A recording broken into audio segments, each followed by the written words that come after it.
All right. Well, I will say hello and welcome back to another episode of All About Balance. And today I am joined by a friend. A friend.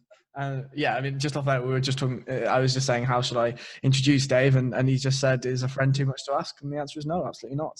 So I'm joined today by Dave Lawson. Dave Lawson, a friend. Dave, so how's it going? Pretty good. How are you doing, Harry? It feels like I've not seen your face in a long time. Mate, how long has it been? So when did you leave BL? You left BL Was it two? 2017 going into 2018? Yeah, So so about 2 years, right? Just, I went just. for went for a mean barbecue shortly afterwards, but yeah, it's been a Oh while. yes, we did. And what game did we watch? We watched Real Madrid versus It was somebody. Liverpool, I think. Yes, it was because Sergio Ramos That's the broke one. my It's one that soul's they arm. lost. Yes, So that one. I remember yes, you weren't very enthusiastic about going to watch Liverpool. I remember that. yeah, absolutely. Fucking Liverpool, Jesus. I mean, let's start there. Are you still following football in any shape or form? Kind of. I mean, Sheffield Wednesday are my team, Yeah. and they're in all sorts of trouble at the moment off the field with politics, so that's a bit of a nightmare. But yeah, I mean, I bought the Now TV, hey, welcome back to sports thing. I kind of got caught up with it, and I bought it and then watched one game and haven't really watched anymore. So kind of aware of what's going on, but I haven't really watched it, to be honest. I've not watched more than I don't know, maybe 20 minutes of football all year. Yeah, it's I just kind of don't give a fuck anymore, to be honest. is that because Man United are shit now, or is it? No, Man United have been shit for a little while, to be honest. I think it's more that I mean, like you, I kind of have a periphery view of what's happening, in the sense that when United played Sevilla last night, for instance, I read the team sheet and understood who and what and why, right? But I just think that my problem at the moment with football is that it's no longer a sport that is fan friendly. It's no longer a sport that's fan centric. It's entirely a sport that's driven by financials, marketing, and advertising, right? And if you look at some of the big clubs, Barcelona, for instance, have you ever seen Barcelona get smashed 8-2 by a team? When? Never. Not in my lifetime have I seen someone put 8 past Barcelona. No, not with a team that have dominated for so long on the Right. international stage. I mean, your Arsenal's would kind of get tripped up every now and again, but obviously Arsenal and Barcelona are Slightly different teams, yeah right? pretty different caliber. But talking of Arsenal, to be honest, like Arsenal are, whether they are right now, but they are a monolith of English football, right? United, Arsenal, now City, I guess, Chelsea, Liverpool, like Leeds in some fashion, Newcastle. These teams are monoliths of English football. And look at them. Most of them are in a fucking shambles. I mean, you've still got people now whose second team is Arsenal because of that invincible season, right? You Thierry Henry's and Of yeah. course. And here we are, sort of what? I mean, I don't even know how many years ago was that. I mean, A 50. lot. Yeah, yeah. A lot. Yeah, and you're right. And I think, but the problem is how many clubs are owned by owners that are used to dominating their respective fields and can't clinch. There's one spot, right? So there's Yeah. billionaire after billionaire after billionaire, all used to dominating, and how many of them actually managed to do it? Well, this is kind of my point, right? And I think that this is where teams like, I was literally just thinking of a team. Yeah, I can't remember. Tranmere Rovers. Oh no, fuck Tranmere Rovers. Like, to some extent, Chelsea, because Chelsea have bought the billionaire in, but they've played the longer game. They've played the longer game that Roman Abramovich, of course, has been entirely cutthroat in some of his managerial decisions. But he's also ensured that he has invested in youth products and these sorts of things. And now you're seeing it come to fruition in some fashion. Tammy Abraham, Ruben Loftus-Cheek, Callum Hudson-Odoi, Reece James, like these kinds of players coming through, Mason Mount, these kinds of players coming through that are Chelsea's future, essentially. Mm-hmm. Like, name me a Man United prospect other than Rashford and Greenwood that's come through and really established themselves into the team in the last 5 to 6 years. Yeah, can't really. And There's that midfield kid, Scott McTominay, but he's like yeah. a shit Darren Fletcher. And look, Darren Fletcher was a phenomenal football player and a really important player for Manchester United, but is not somebody that Alex Ferguson used, 30 out of 35 games of the season. No, he wasn't. He wasn't the first name on the team sheet, was he? No, absolutely not. That's in a team of Scholes and Keane, like Darren Fletcher's used as a backup squad player, and look, an absolutely phenomenal squad player. Don't get me wrong. Yeah. But still, a squad player. I only really appreciated sort of. I'm having a glass of wine, by the way. Hope you don't mind. Absolutely not. Crack on. Get pissed. Why not? That'd make it well fun. He was only really appreciated for what, like the last sort of few years of his career, from what I remember. I remember him being like the butt of jokes. Like, Sure. a guy who was getting 20-odd games a season in a team that were winning championship after championship, and people were calling him shit. And I'm like, I'm pretty sure Alex Ferguson knows more than we do. Absolutely. I think Right.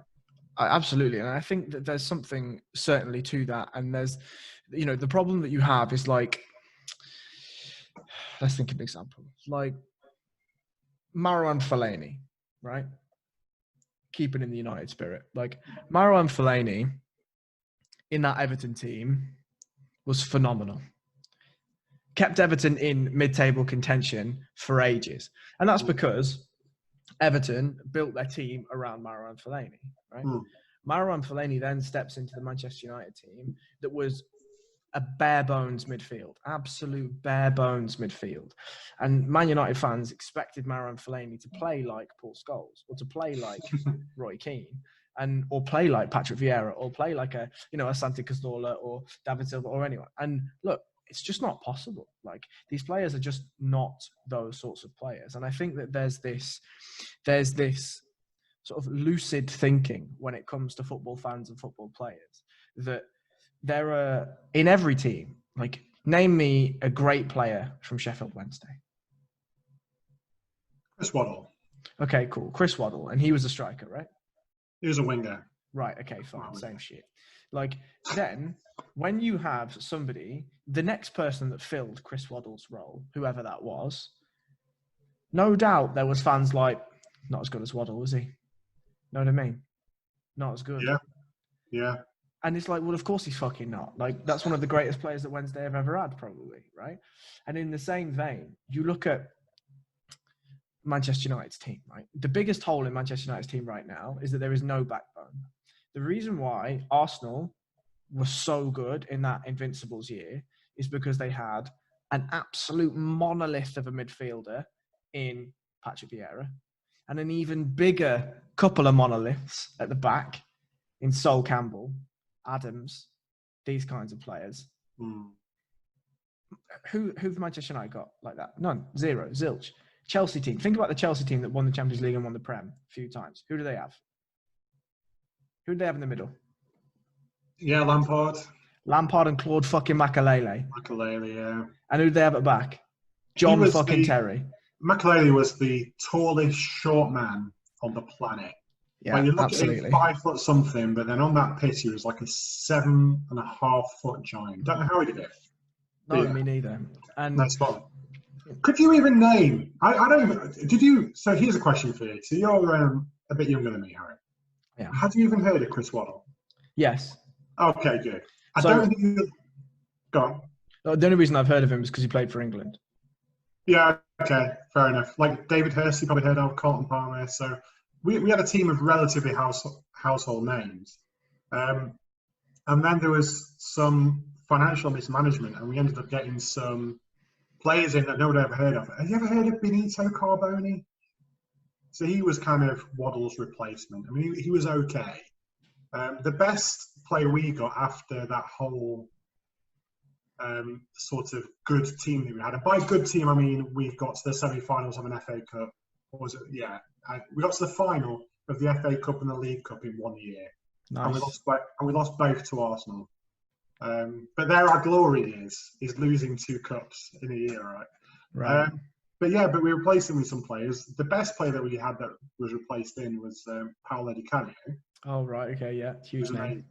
And he went and pushed the referee over. I don't know if you saw that. No, legend. Yeah. So he got a red card and he just went and shoved the referee over, and he got like a ban. And the club gave him like an extra ban on top. So he was like banned for 10 games, or I'm making this up. but he was banned for quite a lengthy time. And the club management went, that's not enough, we're going to ban him for longer. So he never turned up for training again. And my friend who's written a book about Sheffield Wednesday, very good book called Owls Through the Modern Era, I think it is, Tom Whitworth. So that was the start of the decline for us. It's like not backing Paolo Di Canio. So it's true, if you don't get that right, if you don't get your legacy right, you don't look after your players, you don't bring them on, you don't mature them, and especially if you don't have a youth system that can create decent players. Like Sheffield United have done it. They've created, Kyle Walker, Chris Norton, there's some other players knocking about. I try not to think about it too much. So there's talent in Sheffield, right? But for some reason, as a club, we've not looked to the future. But you look at Chelsea, they have. I mean, who's going to be second in a couple of years? I mean, Chelsea are looking pretty good, right? So I think Chelsea are going to struggle, frankly. And I think Chelsea are going to struggle because I don't think Frank Lampard's quite got the minerals. Okay. I think that, look at it this way. Chelsea have a front three of Timo Werner, who's absolutely phenomenal. Pulisic, who's one of the best wingers in the game right now.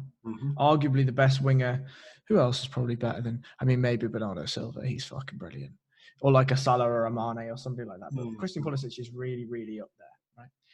They've then got, who's that fucking midfielder, the old guy? I always forget his name. Jorginho. Now, he's not going to set the world on fire, but he'll do you a job, right? Sure. Then you've got Callum Hudson-Odoi on the other side. You've got these really, really, that's a scary, scary lineup. And at the back, they're all right. Azpilicueta's in there. Kepa's in there, although it's now going to be Willy Caballero, isn't it? And then it's Reece James. They've just bought Nathan Ake as well, who I rate highly and have rated for a long time. And yet, where did they finish? Like 5th or 6th or something? Yeah, I think it's kind of a transition year, though. I know that's like a... It's a fucking Sheffield Wednesday cop-out, that is. We've had a transition century, mate. Like, jeez. I tell you what, we haven't even started next season. We've already got a 12-point deduction. So next year's going to have to be a transition year. There's not a lot we can do. Yeah, I see your point, but I don't know. Like Frank Lampard, when you see him interviewed, he seems to know his stuff. He seems quite smart. But the thing that I get, he kind of comes across as a bit like a coaching badges sort of guy. Like I've done my coaching badges, so I know how you coach, and this is how you coach. Like you can't compare a manager to Alex Ferguson, but you look at the year when Alex Ferguson signed for he signed a contract. He signed for Man United. And he gives some of the interviews that he gives. Like you are just aware that this is probably the smartest man to be in football. Just like incredibly cerebral guy who really knows his stuff and sees football as 4D chess. This really smart guy. Mourinho, arguably, I know he's not had a great few years. But again, when he interviews, you get the impression that he's thinking like a few steps ahead. Whereas with Lampard, I'm like, oh, well, I've done my coaching badges and I need to do this. Like, is he really kind of thinking in the same way? But so, unfair comparison, right? So I think I have a couple of points. And this is probably if my friend Sen listens to this episode, which he probably will, he may disagree. But I put Jose Mourinho and Alex Ferguson into a similar type of category. A similar type of category in that Alex Ferguson was by far never the best tactician, right? He understood football and he understood football as a business. But what Alex Ferguson's strength is that he could build a team, right? If you look at the last championship that he won that championship with fucking Phil Jones. It was dog shit, right? Like on paper, it's cleverly. Yeah. In midfield. What the fuck? Danny Welbeck up front? Like, oh my jeez, what the fuck? Like, what he was able to do, though, is make those players believe that they were far superior to their actual talent. And he made the team believe that they were better than they were. Now, of course, when you're in a team with a Cristiano Ronaldo, a Wayne Rooney, a Carlos Tevez, a Paul Scholes, and all these players, you kind of just have to tell them how to go. Like, just fucking go out there and play, lads. Like, you know what I mean? Like, what do you want me to say? Like, just fucking do your job, basically. But Ferguson was able to build this monolith of a brand and a club to a position where the players were honoured to play, and that made them feel selfless rather than selfish when playing for that club and playing for that badge. And that's something that psychologically he did brilliantly well. And there are age-old stories of Ferguson, turning up at a house, of Ryan Giggs' house, when they were supposed to be in bed before, training the next day, but they were going out on the lash with the lads. And he turns up at the house, opens the door, and he's like, "What the fuck are you doing in a shirt with a beer in your hand?" And Ryan Giggs runs upstairs and hides in a cupboard, and Fergie comes in, opens the cupboard, and is like, "Do you think I'm fucking stupid?" Do you know what I mean? There's this age-old story. And I imagine Jose Mourinho to be similar. Now, Jose Mourinho does it in a different way. Jose Mourinho psychologically alienates himself to being this monolith, this god figure, and that these players are honoured to play under Mourinho rather than play by the club. Now, the difference, though, is you have people like Pep Guardiola, and I'm going to put Arsene Wenger in this category as well, where they are footballing people. And what I mean by that is they live and breathe the game as a game as a passing the ball from one place to another and putting it in the back of the net. And these people are the people that change football as a game. What Pep has done for tick-tack football and the Arsene way, the Wengerisms, the Arsenal footballing style. These are the types of applications to football and tactical applications that literally change the way the game is played. What Ferguson did is Ferguson showed you how to run a club and how to build a club into a monolith and to build a club into such a force that so many teams will say, when United came to play, by the time we'd left our dressing rooms, we know we'd lost. And that doesn't matter who Ferguson had put out on the team sheet. He could have put me and you up front, and the team would go out and be like, "Fuck me, these guys are world class. They play for Man United." You know what I mean? I've only just learned how to lace my fucking boots, mate. I don't know what you're talking about. So, there's different applications, and Lampard feels like he's neither of those. Yeah, that's a really sort of good way to describe it. I mean, because obviously Klopp, you got to stick him in that category. In the Ferguson category, yeah. Yeah, I think he's a tactician at all. No, but it's different. It's different skills, right? Because for him, it's kind of like sheer force of personality, almost beyond anything else. Yeah, exactly. It's amazing with Ferguson though, because I remember trying to break down and understand. Because, like you say, it had Darren Fletcher, who was Tom Cleverley. There were players that would not have necessarily made it into their rivals' teams at any time, but Alex Ferguson kind of found a place for them. And if you looked at the structure and the way that they set up the team, I didn't see anyone else in the Premiership do it. Because you kind of have this thing where you have a line of defenders and a line of midfielders. And they were very good at it. You could see that every player knew exactly what they had to do. And at certain points, you can see the midfielders closing down. At certain points, you can see the defenders closing down.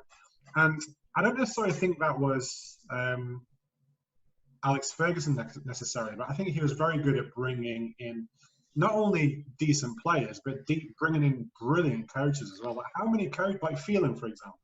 Yeah, so basically this is well documented as well. Eric Harrison, Mike Phelan, Carlos Queiroz were the brains behind those Manchester United teams, right?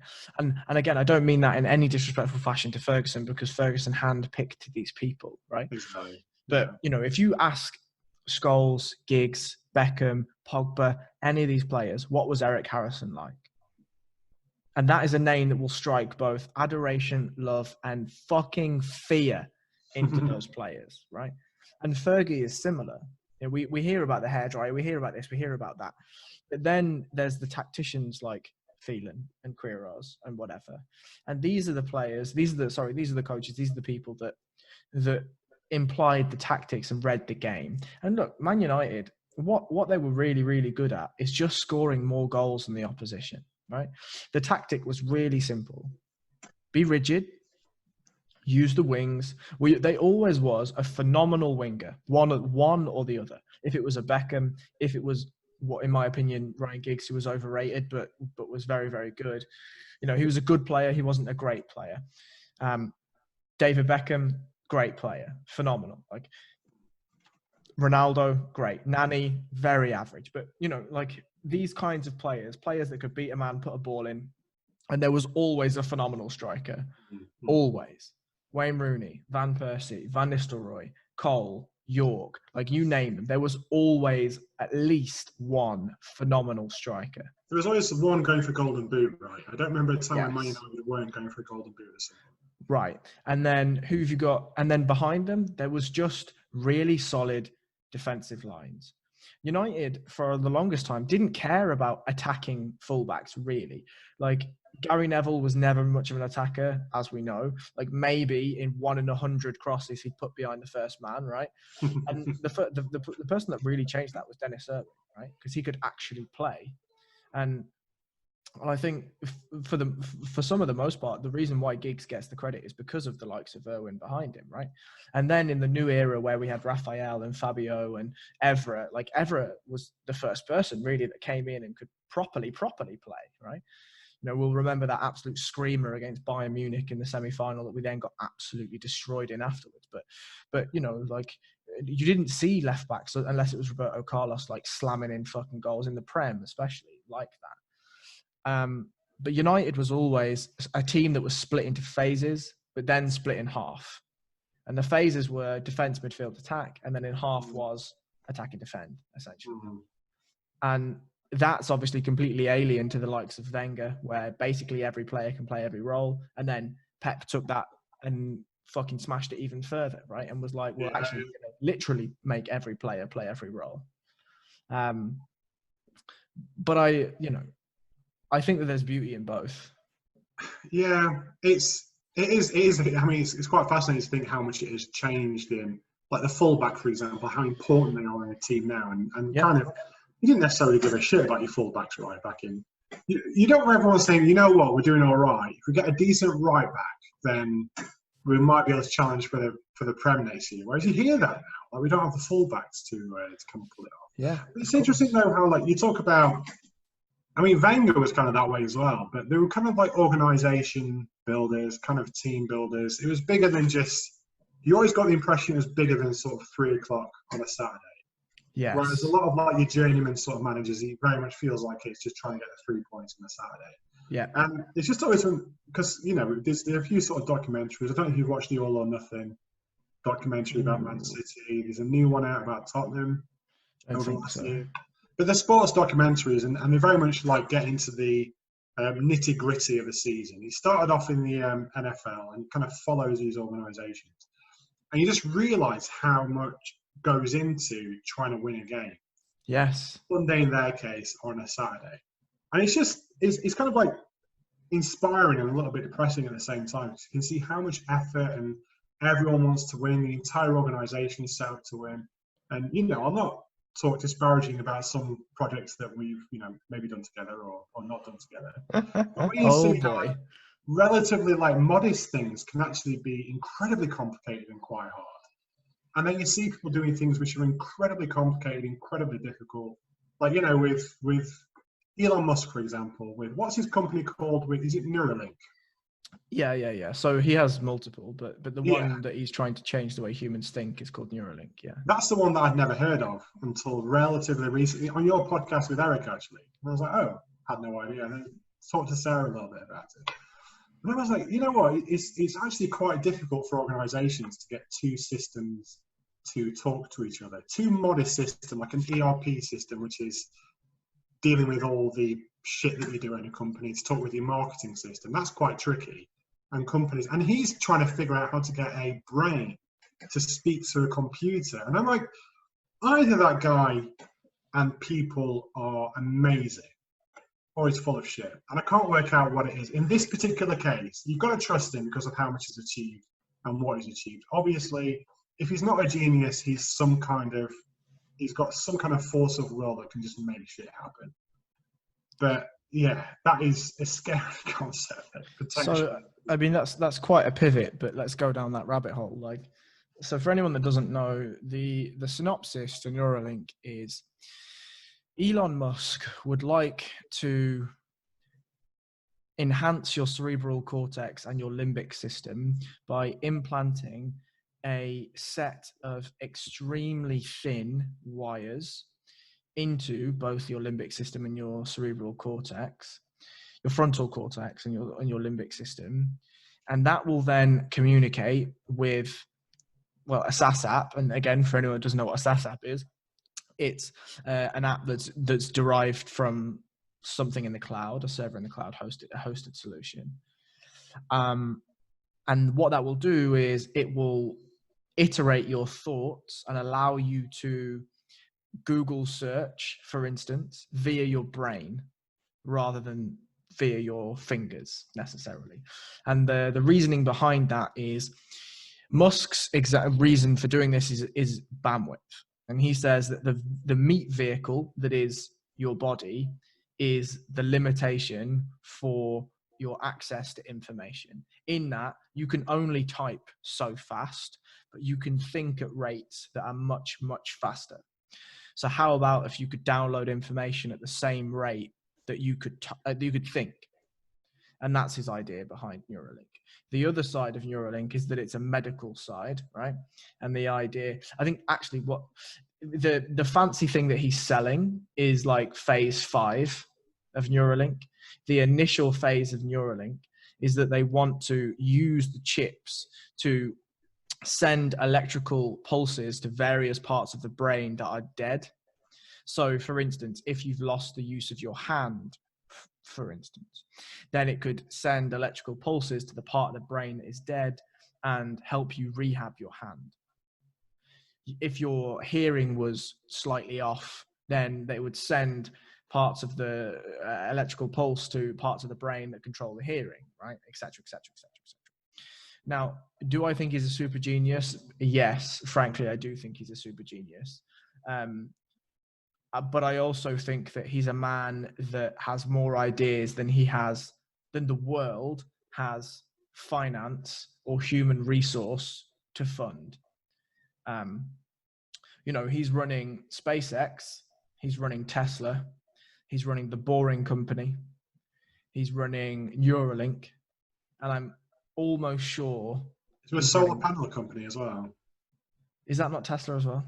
It might have been absorbed into Tesla, possibly, but yeah, there's that thing where he's basically going to make your roofs a solar panel, one big solar panel, and then put a massive battery outside your gaff that will just run everything, right?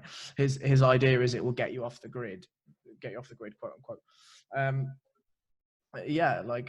When he was on the Joe Rogan podcast, sorry, I know you're about to speak. I just finished this. That's good. When he was on the Rogan podcast, he was talking at length about how he plans his days in 5-minute increments. Imagine. Yeah, I mean, it'd be nice trying to get people to turn up less than 5 minutes late is almost impossible in some places. And this is the thing, because this is, I watched a documentary about Bill Gates, and he was very similar. In that his day was broken up and he was never late and never early. And I'm like, that's interesting. Some of the most important people in the world are on time and rarely late. That is, we can all learn from that. It was a strong pivot, by the way. I don't think many people have ever started talking about Gary Neville and ended talking about Neuralink before. I mean, first. Musk and Neville are almost the same person, right? I've got a lot of respect for Gary Neville, though, I've got to say. He's... I think he's like everyone, that if you're not prepped for, like another example of this, and this is another strong pivot, Jesus Christ, going from Gary Neville to Jordan Peterson, right? Like Gary Neville was ready for the fame that being a footballer gave you, right? And that is, people will critique the team that you play for and your performance on the pitch. Right. Now, it just so happened that Gary Neville was pretty fucking good, right? So he didn't often get many legitimate criticisms about his games, right? Fine. As with everyone, he had sometimes a shit game. That's fine. Now, however, he is not prepped, and I don't think many people are prepped for the amount of criticism and vitriol and opinion that is given about his opinions. He's become a personality, not a footballer. So when you are the likes of Gary Neville, who tweet certain things about his actual viewpoints, right? About, what you think as a person, as a man, outside of the realms of football, when you have a following that is hundreds of thousands of people, the difference is vast. And the same with Peterson. So when Peterson first started, and I kind of want to get your opinion on this, like when Peterson first started, what we saw was a man that was very rigid in some of his ideologies and very extremely well thought out. And he became famous about the personal pronoun debate, right? Now, the guy looks senile and 85 years old. And that's not me being like funny. That's genuine. You know what I mean? He's been in and out of fucking Eastern European hospitals for the past 2 years with a vast array of illnesses, pneumonia, COVID, all this sort of stuff. This doesn't seem like a man that was ever prepared for the limelight of public opinion. No, and it was interesting to see because, I mean, he seems to be someone that had battles in the past. He seems to have been quite open about experiencing depression, yes, anxiety, and he was someone that he seemed to be touring the world all the time, and he seems to be on a podcast every single day. He seems to be doing interviews every single day.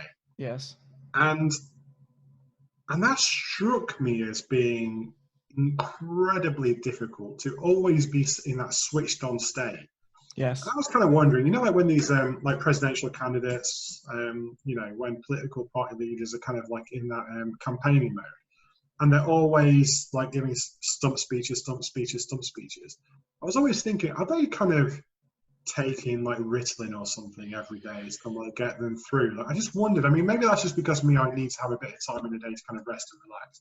But these guys can't be having everything. And Jordan Peterson, he must have been incredibly difficult to do that. And I just wondered where he was kind of getting the energy for it. And obviously there was a lot of shit going on behind the surface that wasn't necessarily being handled. And yeah, what a mess.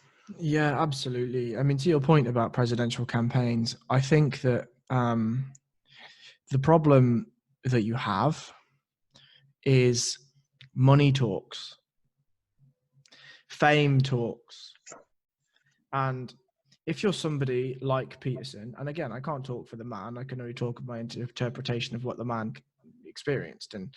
And if you've literally spent 50 years of your life trying to decipher the most dense and difficult philosophical, economic, and political arguments, and you get to a point where you feel like you've reasoned some of them to an answer where you feel like you can offer something, and then people want to put high value on those opinions and high demand on those opinions, it must be incredibly enticing to go from just speaking these opinions to your uni students and having, open discussion with them, to then being asked to fly around the world and sell a book and get paid millions of dollars to speak at certain events, right? Like, it would almost be the idea of, ultimate gratification, right? Mm-hmm. It must be really hard to resist. And I must admit, when this all started kind of going down about a year ago, I just assumed we would never hear from him again, to be honest. I just kind of thought, he's kind of done his thing, he's made his money, and he'll just kind of retire and just try and enjoy the fruits of it. But I don't know, it sounds like he might be trying to kind of get back to that. And I think that's kind of dangerous. I think maybe just try and find a new balance and a new kind of, he seems to enjoy the writing. Maybe that's the way to go. But no, he was a very sort of important voice, right? And very different ideas. And obviously not everyone necessarily agrees with him. I know he's got a lot of detractors and a lot of supporters. But yeah, I'm not sure if there's kind of like been a replacement for those sort of ideas. And I'm not sure the world's a better place for not having him around at the moment. I mean, I think that the thing that's scary to me is following his daughter on social media. His daughter seems to be an absolute train wreck, to be honest with you. And again, I don't even mean this in any sort of comedic way. And I followed a Twitter thread the other day where she seems to be the public voice for her father, and she seems to be using her father's ailments and illnesses as a way to promote her own blogs and dietary books and whatever, while she's, she recently got married to some Russian geezer she met on 48 hours notice that then happened to turn sour. And then she was, pictured with some notorious, pimp lord geezer in a club, and, was exchanging intimate barbs with him on social media. And, all of this in light of Jordan's mental health and whatever being also publicized. I just think for a man that has so much capacity for thought, that this feels like a very, very sad story. And I don't know whether he will go back, to be honest. I don't even know if his brain has the capacity to go back. But I do echo your sentiment that in some fashion, the world needs voices like Jordan Peterson. Whether you agree or disagree, it's important to have both of those. Yeah, 100%. And I mean, I know he's releasing I think he's writing another book, and that's like where he's pouring his creative juices, if you will. And I think it's like literally calling it like 12 more rules for life, which is interesting. But I'm sure there's like a more interesting contribution out there. But I don't know. Maybe his heart just isn't quite in it anymore. But yeah, 100% agree. I mean, just because there's kind of two sides. This is what's really interesting about Jordan Peterson, is that there's quite a lot of people out there that are kind of, the reason why they're interesting is not necessarily the reason why they're famous. Yes. So, for example, so my wife really likes Jordan Peterson because of his like biblical series that he did. Yeah. Looking at the metaphors and the symbology and what it could mean from a psychological perspective, which is something that she'd never really heard before. And that's how she knew about Jordan Peterson, and she's one that introduced me to him. And I quite liked his sort of breakdown of, especially for guys, kind of how to develop, how to grow, and how to, become better people. But that's not the reason why he's famous. Like, if it was just for that stuff, we wouldn't be talking about him now. Obviously, it was the more politically sensitive stuff. But yes. But isn't that interesting how some people become famous for one reason, but actually their value and why people can become better people is for completely separate reasons to that? Well, I mean, I think there's a couple. I mean, that's a really, really complex statement, and I think if we break it, I'll try and break it down into a couple of points of my thoughts. But I think the first is that people don't want hard things; they want easily digestible things, and this is one of the things that Peterson talks about, ironically. And when you're in the midst of a politically sensitive vitriol battle between two opposing armies of conversation, I guess, having somebody that can concisely point out his argument, as Peterson can, and how many quotable segments that come from his podcasts and his public speaking appearances and all this sort of stuff, it's very easy for you to build notoriety in a situation like Peterson had, right? And he was both the hero and villain archetype, which also everyone loves, right? He's the hero because he stood up for something he believed in and he was willing to risk his job for and all this sort of stuff. But he's the villain because of exactly the same thing. And when you have those people and they're lofted into these situations and put on these vast pedestals of hierarchical society, it's then very easy for you to gain that notoriety. But I think the other side of this is part of the reason that Peterson is what he is now is, I mean, you are a man, and I really want to get into this at some point, but you're a man that's got a degree in religious studies, right? Yeah, that's right. Okay, cool. I wanted to make sure I got that right. Well done. Yeah. As you can see from my face, I was struggling with remembering exactly what it was. But again, like a degree in religious studies has philosophy intertwined in it very intrinsically. And again, if anyone has followed or delved into philosophy for any grand length of time, I think the word depression is probably something that crops up quite a lot, right? And I wonder whether Peterson has reached the point of his life where he studied for so long the likes of Dostoevsky and these kinds of people that taught about the darkness of the world, and now he's really seen it.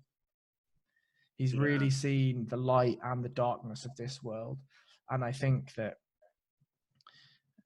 I just don't know what that does to a man, to be honest. I can't even imagine what that does to a man. I mean, I hope he has seen the light, you know, because I mean, it sounds like a lot of darkness, to be honest. It sounds like even during the years where he's at his absolute prime, like when he was doing the interview on Channel 4 with Kathy Newman, it sounds like he was really struggling then even. So yes, some of these sort of career kind of highs for his, you know, he's kind of recognised as having a very good sort of career-defining interview almost.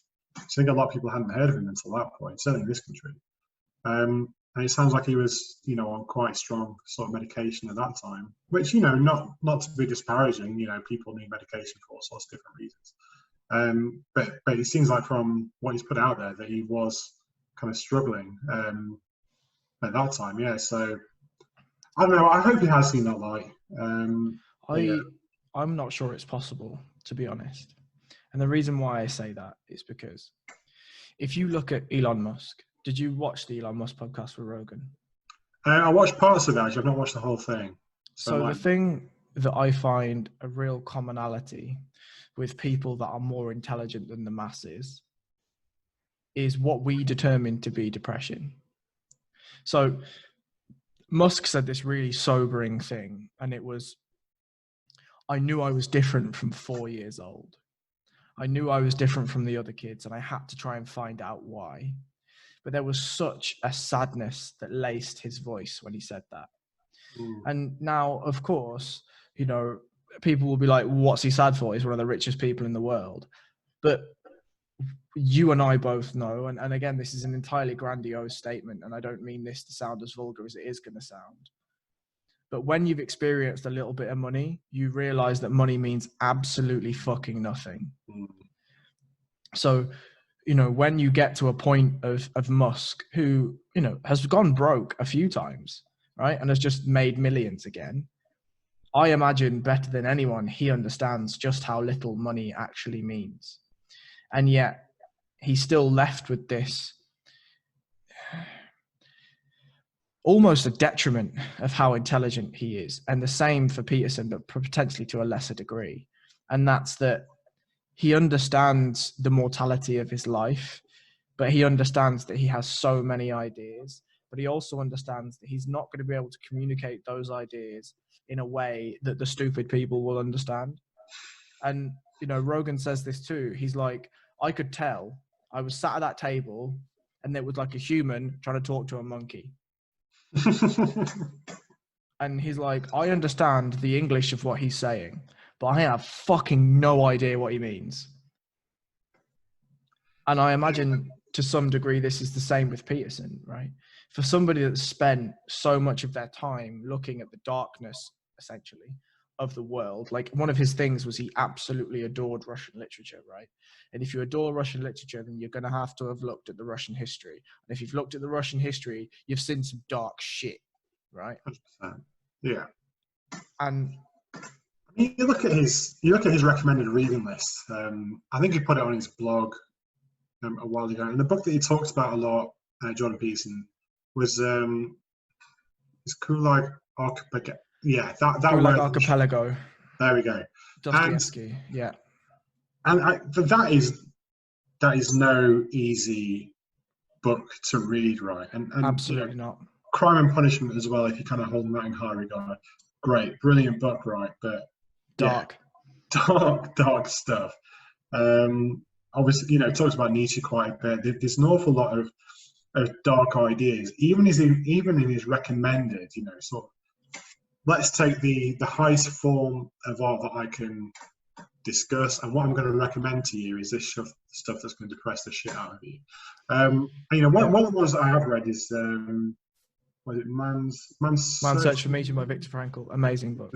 Yeah, absolutely brilliant. But again, it's kind of the book that was quite sort of typical, sort of mid 20th century, where you kind of have the first half of the book that was describing something that's very, very difficult, and the second half of the book that kind of picked the meaning out of it. And I think that was really highly recommended book, and a life-changing book. And once you kind of absorb its meanings, you're skeptical there, Harry. So, I think that title of life-changing is tough to add to lots of things. I think that you're right that book was absolutely phenomenal. And again, a very short synopsis for people that haven't read the book is Viktor Frankl was a physician, and he was taken to Auschwitz as a prisoner, and he was picked out for his knowledge, for his biological knowledge, and he was used as a doctor under Joseph Mengele to essentially take autopsies of bodies that Mengele had, quote unquote, experimented on, and tell Mengele or make reports as to why they died and what they died of and all this sort of stuff. And the first half of the book is describing in an extremely clinical fashion, and he explains why it's a clinical fashion, his experiences. And the second half of that is him turning to psychology, and essentially depicting his own psychological practice, and then opening said psychological practice, and trying to help people that way. And the epicenter of that psychological practice is meaning, essentially. That man or woman must find meaning in order to pertain some form of positive life. And for him, when he was in the concentration camp, that meaning was something as simple as, I want to publish my book. And that's a really important, meaningful thing. And he ascribes that to what helped him survive in that process.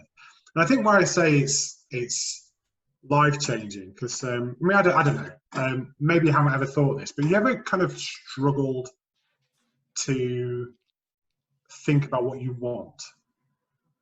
I know that's a really sort of strange question. No, not at all. It's not strange at all. But of course. So sometimes you know what you want. So when you're hungry, you want some food. If you're thirsty, you want some water. But in terms of life, the bigger things, I'm guessing we don't necessarily want to sit down at a desk and, do Azure stuff every day of our lives, right? There's something bigger that we're kind of striving towards. But it's quite hard. And I remember when I was in my 20s, really struggling. I don't know how to figure it out. I think that's kind of how to figure out what it is that I want. And I think that's particularly difficult with young people, people that are teenagers. I really worry about these people that are not graduating, but got their A-levels and GCSEs. And I remember thinking, I'm supposed to know what I want to do for quite a long time. And I don't know how to figure that out. What I think Viktor Frankl gave you was a framework to be able to realize it's not necessarily what you want. It's about trying to find something meaningful. And actually what you want isn't quite as relevant as it was. So it's almost a stupid question in that regard. Working out what you want and what your desires are isn't necessarily a meaningful kind of pursuit, but working out what gives you meaning and identity and value, it kind of gets you what you want via the back door. It's kind of like a strange kind of counterintuitive idea. So I think it can be kind of life-changing if you let it be.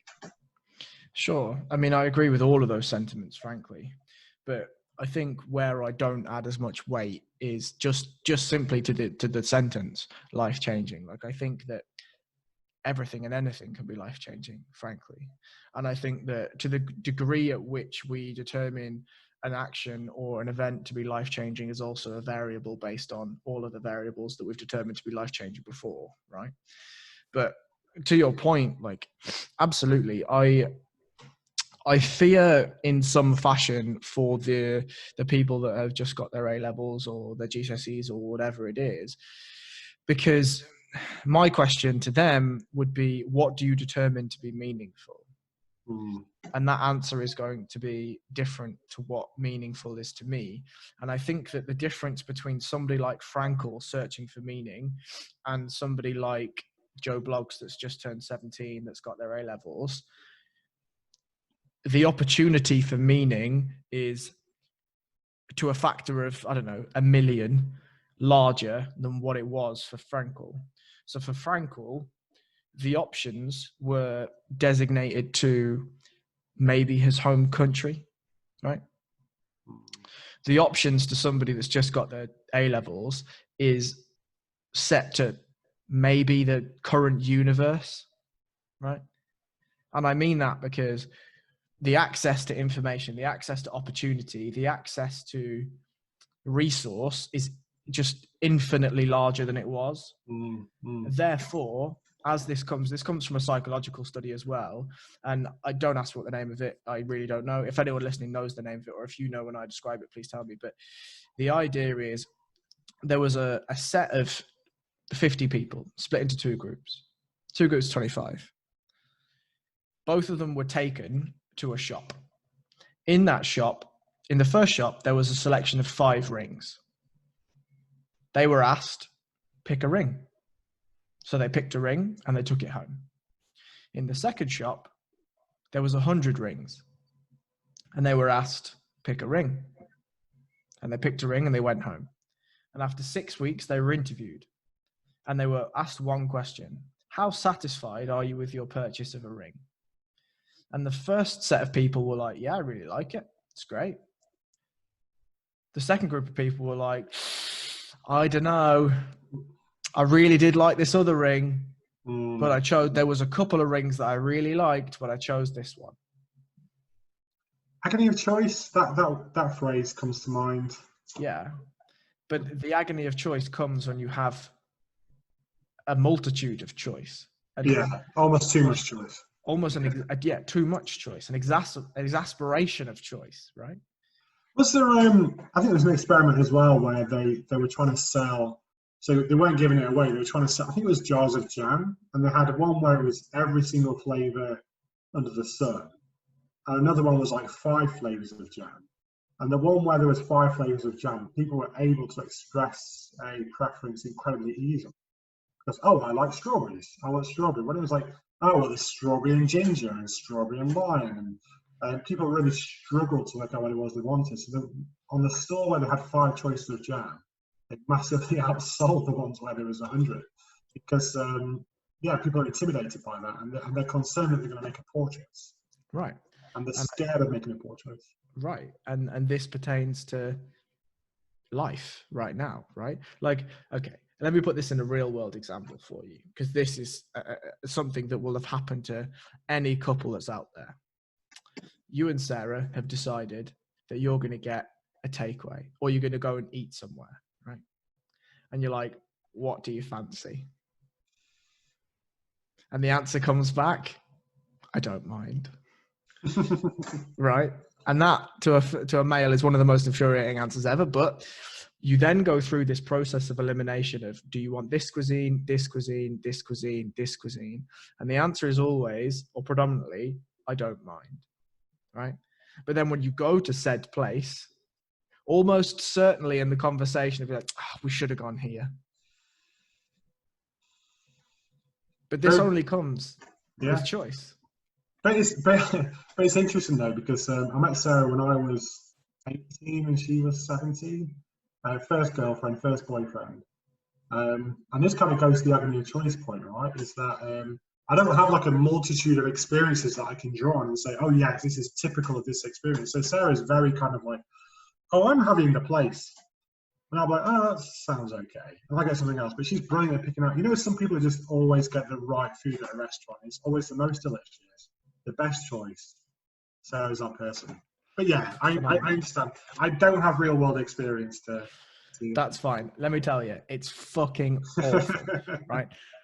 Viktor Frankl and the prisoner camps, that's great. Imagine going to a fucking restaurant and your missus telling you it's not the place she wants to go. Mate, nightmare. Anyway, you know, like, mate, Viktor Frankl wouldn't know what I'd fucking hit him. To the point about these students, though, it's like, what do you do? Like, Oh, what? you've got to be. I don't think you can, because there's two elements of fair, right? So there's fair, which is giving Quote them, unquote. yeah, a fair result. Bearing in mind, this is both going to be an audio and a visual podcast. So, okay, air quotes. There's also air quotes fair, which is it fair to other years that have graduated? So if you're graduating this year, it sounds like teachers are potentially a little bit more generous than the exams typically are. So we're going to downgrade everyone by a grade. But I don't know. What I think, there's some bad statistics behind it, which is problematic. But also, I think you just got to err on the side of generosity and just be a little bit more generous this year. I mean, is that the end of the world? But I mean, there's not just people that have struggled in that regard, though. Like I was very much I kind of got the warning late on, the wake-up call to try and do better with GCSEs and A-levels. And I was one of those students that generally did quite poorly in school, but then was able to switch it on for exams. So I would have had terrible predicted grades. I would have probably been D's and E's, but still managed to pull something out of the bag. I know you had a different experience where exams weren't necessarily a priority for you as well, but and you were able to turn it around. But I mean, it's complicated. Yeah. I threw my life away on semi-professional Call of Duty, mate. That's what I did. Which, there's something there, right? Because you're living in a house that you own in London at 26. 27. I was 27 on Monday, mate. Oh, what? Last week, yeah. I missed your birthday. You did, mate. Ah, dude. Mate, but look, I mean, I agree, but in the same vein, like, let's put this into context as well. Like, I didn't get good grades, really. I didn't get any A's ever. I think I got 3 B's, 7 C's, and a D at GCSE. And I got 2 U's at A-level, but that's because I was kicked off the course for arguing with the lecturers. You, Harry, really? I know. Imagine me, of all people. I think I've told you this story, right? I've definitely told the story on the podcast about the psychology lecturer, but I mean, I've seen you in meetings with senior project managers, and you don't give a shit about offending anyone, which is a glorious thing to see. I genuinely don't give a shit. If I have a point, I have a point. But with the art lecturer, like, to be fair, the art lecturer agreed with me. Basically, the reason why I failed my art A-level is the criteria to passing was that you had to produce work, a set amount of work in different mediums, right? But the mediums were set for you. So you'd have to draw, you'd have to pastel, you'd have to chalk, and then you'd have to paint. And then there was some written stuff or whatever, that's fine. And I think there was an option of you could do some pen as well if you wanted. Fine. Now, I was never any good at painting, and I didn't like to paint. So I said to my teacher, like, I'm not going to paint. And she's like, okay, but you have to paint. And I said, no, I understand what it says, but I'm not going to do it. And she's like, why? And I said, but because what are you trying to build? Are you trying to build the artists of the future? You know, if you ask Damien Hirst, you can't do what you want, mate. You got to draw. He'd be like, fuck you, bro. Right? Or if you ask, anyone, if you say to Van Gogh, your paintings are a bit whack, mate. I'd like to see some chalk. No.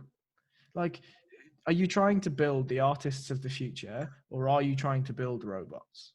That was my argument. And she agreed, right? I said to her, the person that won the Turner Prize that year put a glass in the middle of a room with a brick in it. And you want me to paint?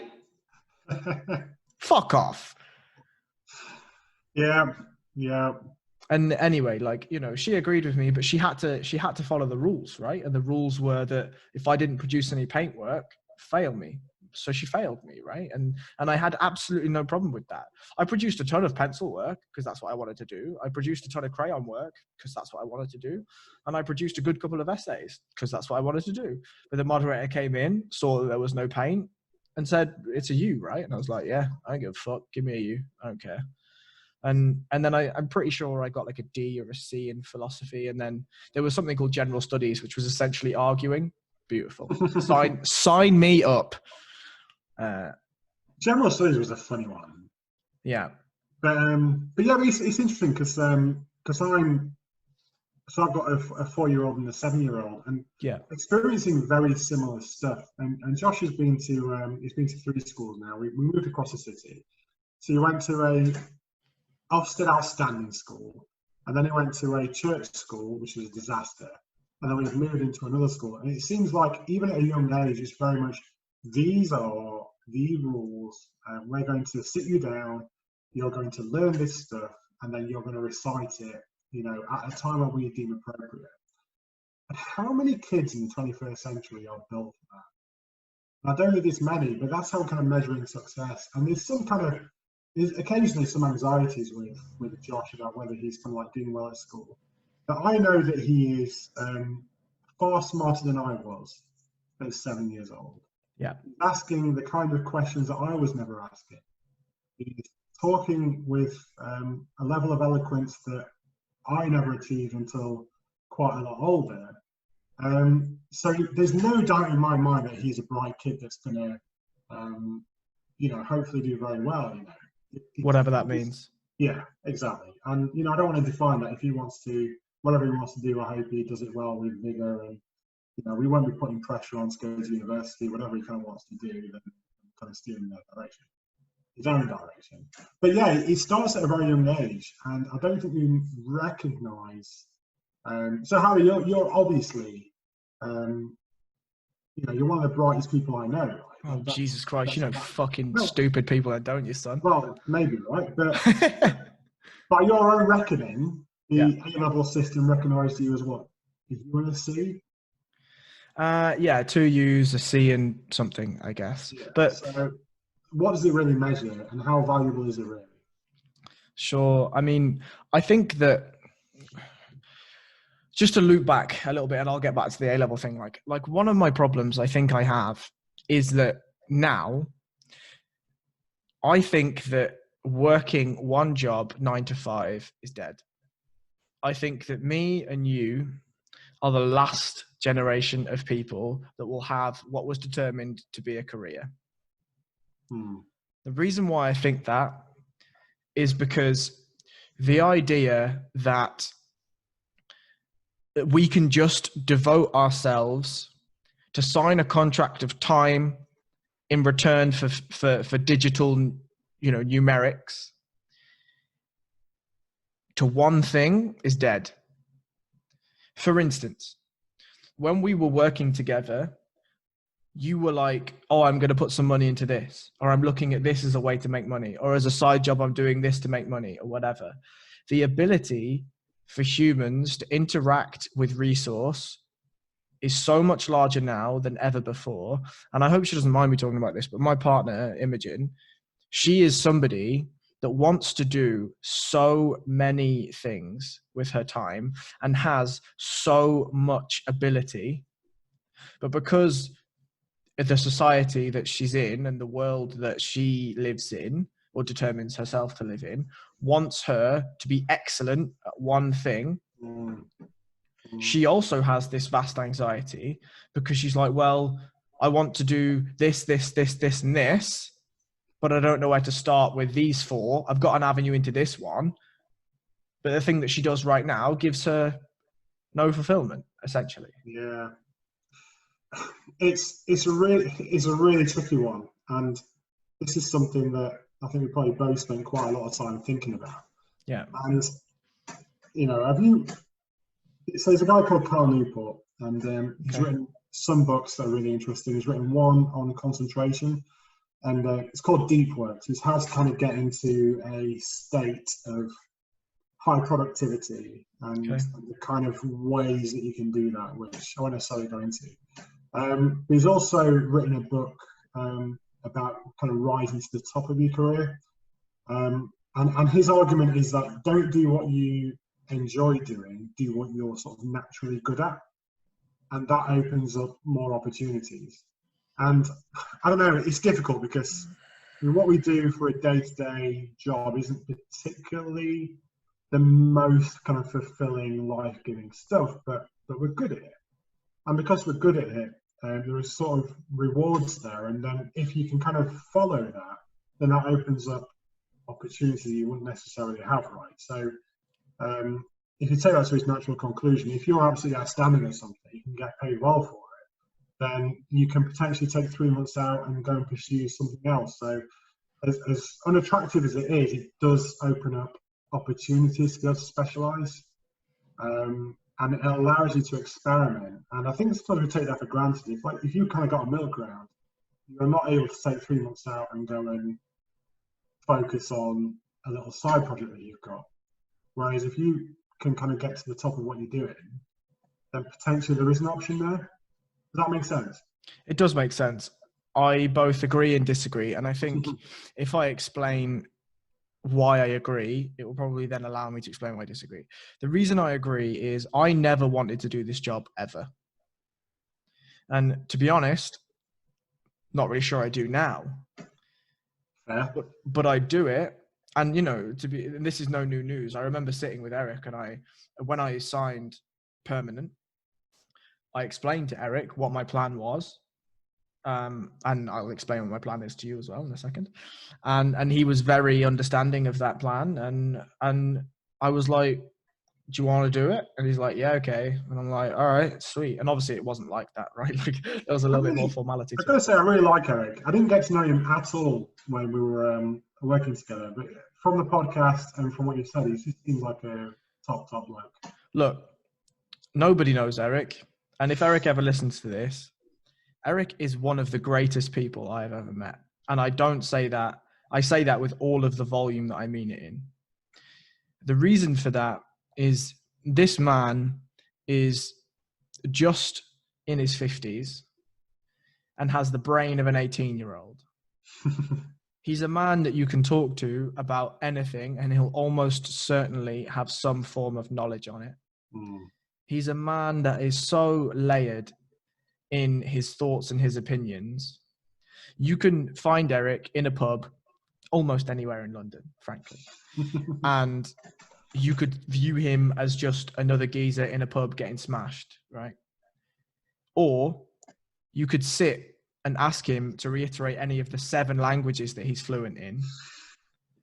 Or you could ask him about any of some of the craziest adventures and experiences that he's gone on, like traveling 36 hours and getting stuck in the middle of the ocean just to get to Antarctica for a day to take some pictures of some fucking like bears, right?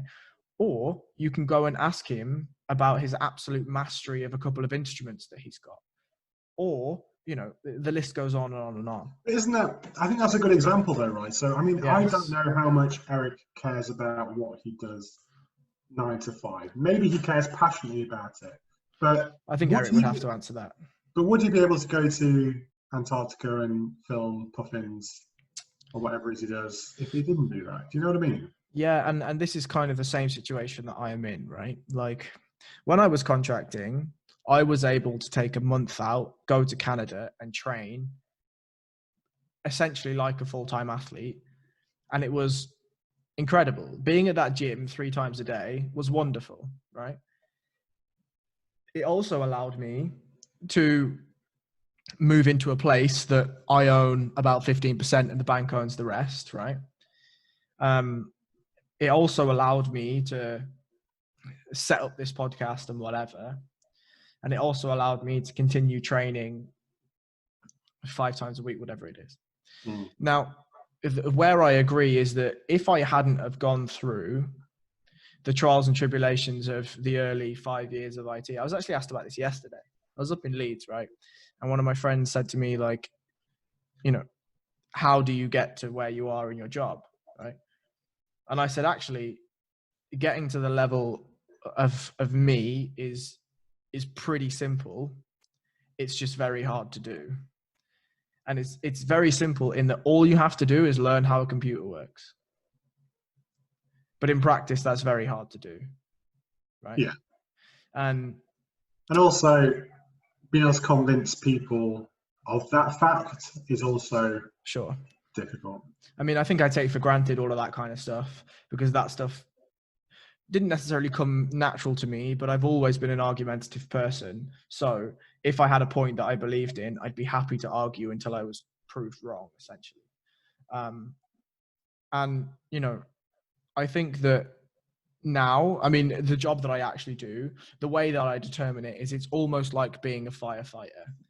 When there's no fire, the job's pretty easy. You're just keeping the lights on and making sure things are ticking over and just trying to do cool shit, right? But then when there's a big fire, then it's stressful, right? You know, you'll know that in the time that we worked together, very rarely did something catastrophically go wrong for me to fix. But when it did, like, you wouldn't see me for a little while. I'd just be with my head down and my headphones on. And then when it was fixed, I'd be like, okay, it's done now. And I'd go back to, you know, twiddling my thumbs or whatever I was doing, you know. But like, you know, I think that what IT has allowed me is it has allowed me an ability to live a life that I'm not sure I could have done if I'd have stayed at the job before that, which was working in Burger King, right? Now, where I disagree though, is because of Burger King. Now, Burger King was and is the greatest job that I've ever had. Cool. It really was. Right. And it was. Go on. I'm guessing very different reasons though, right? Yeah, absolutely. Like, the Burger King wage, of course, was fucking trash, right? Absolute trash. I made loads of money, and I made loads of money simply because it was a 20-minute walk from my house. So whatever weather it was, I could just walk there, earn my whatever. I was living with my mom at the time. I was just fucking sitting on bags of cash, right? And of course, like, bags of cash back then was like 200 quid a week or whatever it is. It's weird though, like, you never quite have the disposable income that you do when you were sort of 16 and had a job. God. Yeah, absolutely. I don't understand. But the reason was there was absolutely no ego. Nobody had an agenda. There was zero politics. And nobody was there to rise above their station. Yeah. It was the only time that I've ever seen true teamwork. See, yeah, you've really got to the core of something there, and you just really sort of summed it up really succinctly. And most of the people that you think about that are great people to work with, for me anyway, I don't want to speak for you, are generally people that are like that. People that aren't driven by ego.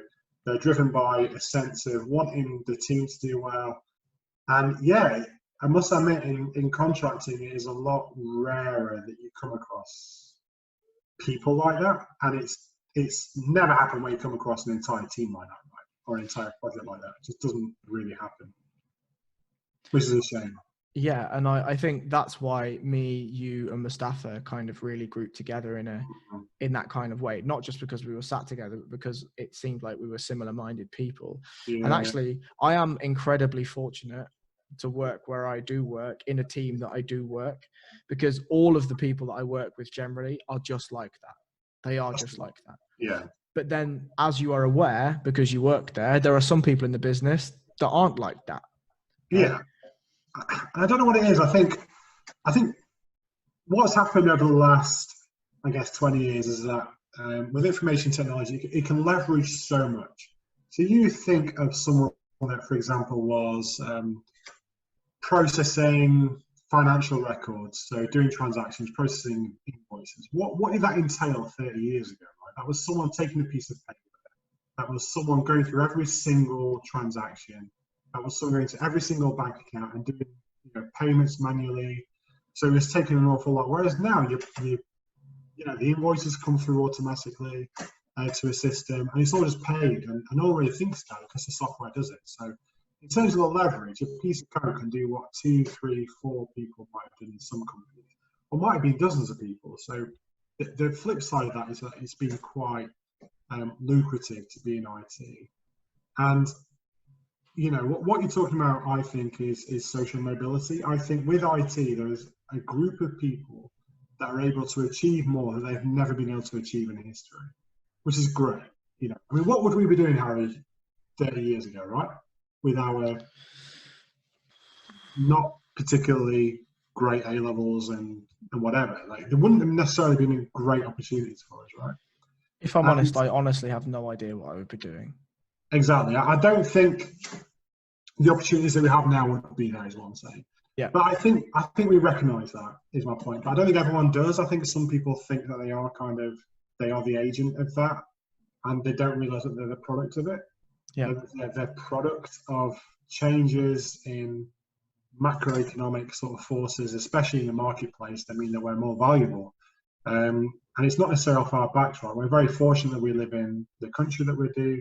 We're very fortunate that we have brains like we do. We're very fortunate that we think the way that we do. We don't necessarily have any control over it.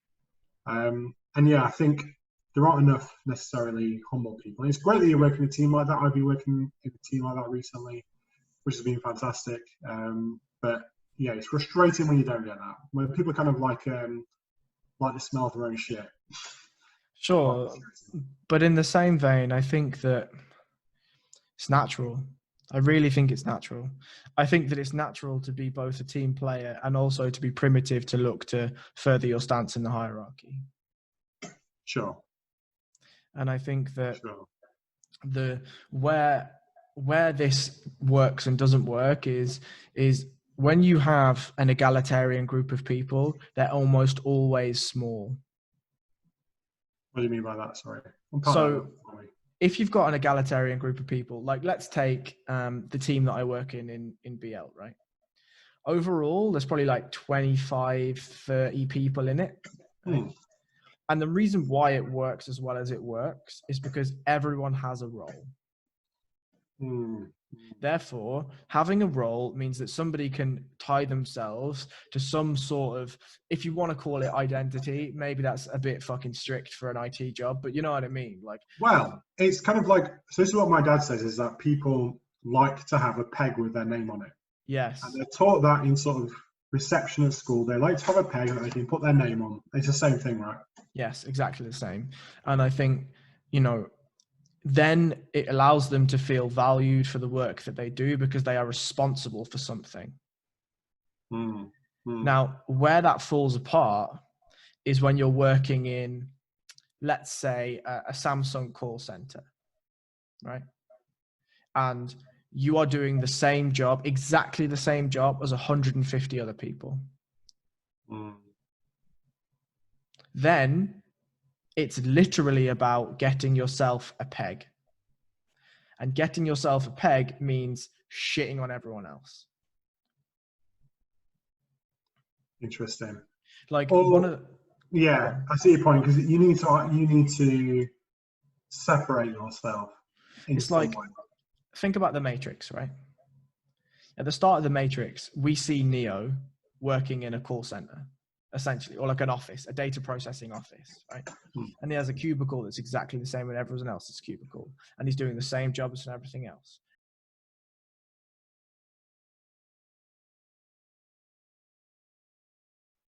Well, essentially what Neo was looking for was value, was place. And Morpheus allowed place. Meaning? Yeah, meaning, essentially. Meaning. Yeah. I mean, this is Viktor Frankl 101, right? And the meaning was given to him in a choice. And this I think is where the film gets a little bit crazy, is that if an external agent offered you a choice of meaning or non-meaning, almost fucking everyone's going to choose meaning, right? If they understand the decision that's given to them. And no, disagree. Okay, go on.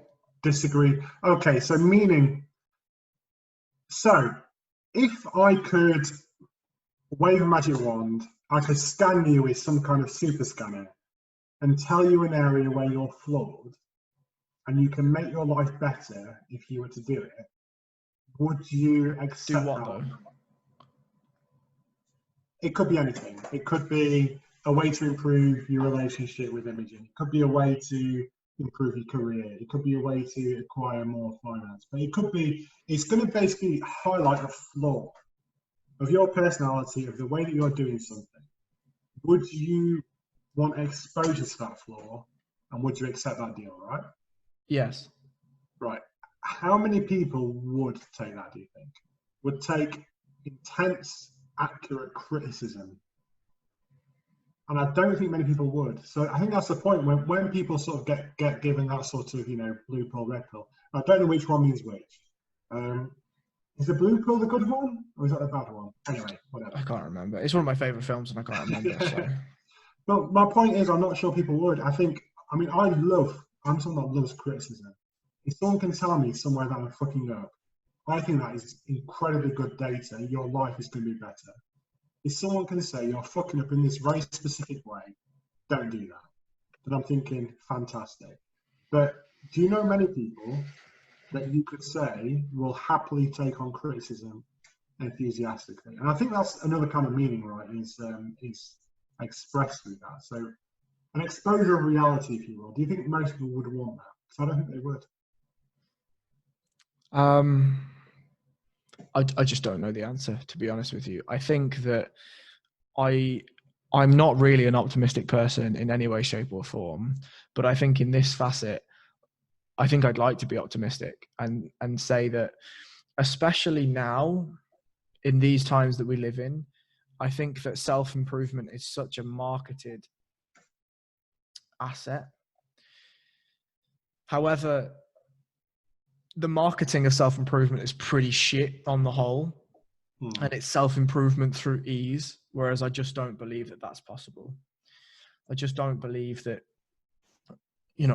if I want to lose 10 kilos, let's just say, that I can do that easily without struggle. My life experiences just don't pertain to that notion. And I think similar to you, right? Like, nothing that I have done in this life has come that easy. There's some things that have come incredibly easy. Don't get me wrong. Like, there is some things that have come from the benefit of me just literally having a relationship with somebody, having a friendship with somebody. And, one of the greatest achievements that I will probably have to date has come from literally just knowing somebody and then being like, do you want to do this? And I'm like, yeah, all right. What's that? So I am part of an organization called Pantheon Grappling. So Pantheon Grappling is essentially a event that is put on for athletes to compete on. And that came essentially into fruition from me having a conversation, from having a relationship with one of the other directors, Liam. And because of this is how he framed it. This isn't me speaking for me. He framed it that because of my knowledge of that martial art and of those athletes and of that scene, that he wanted me involved to help out with things. And I was like, okay.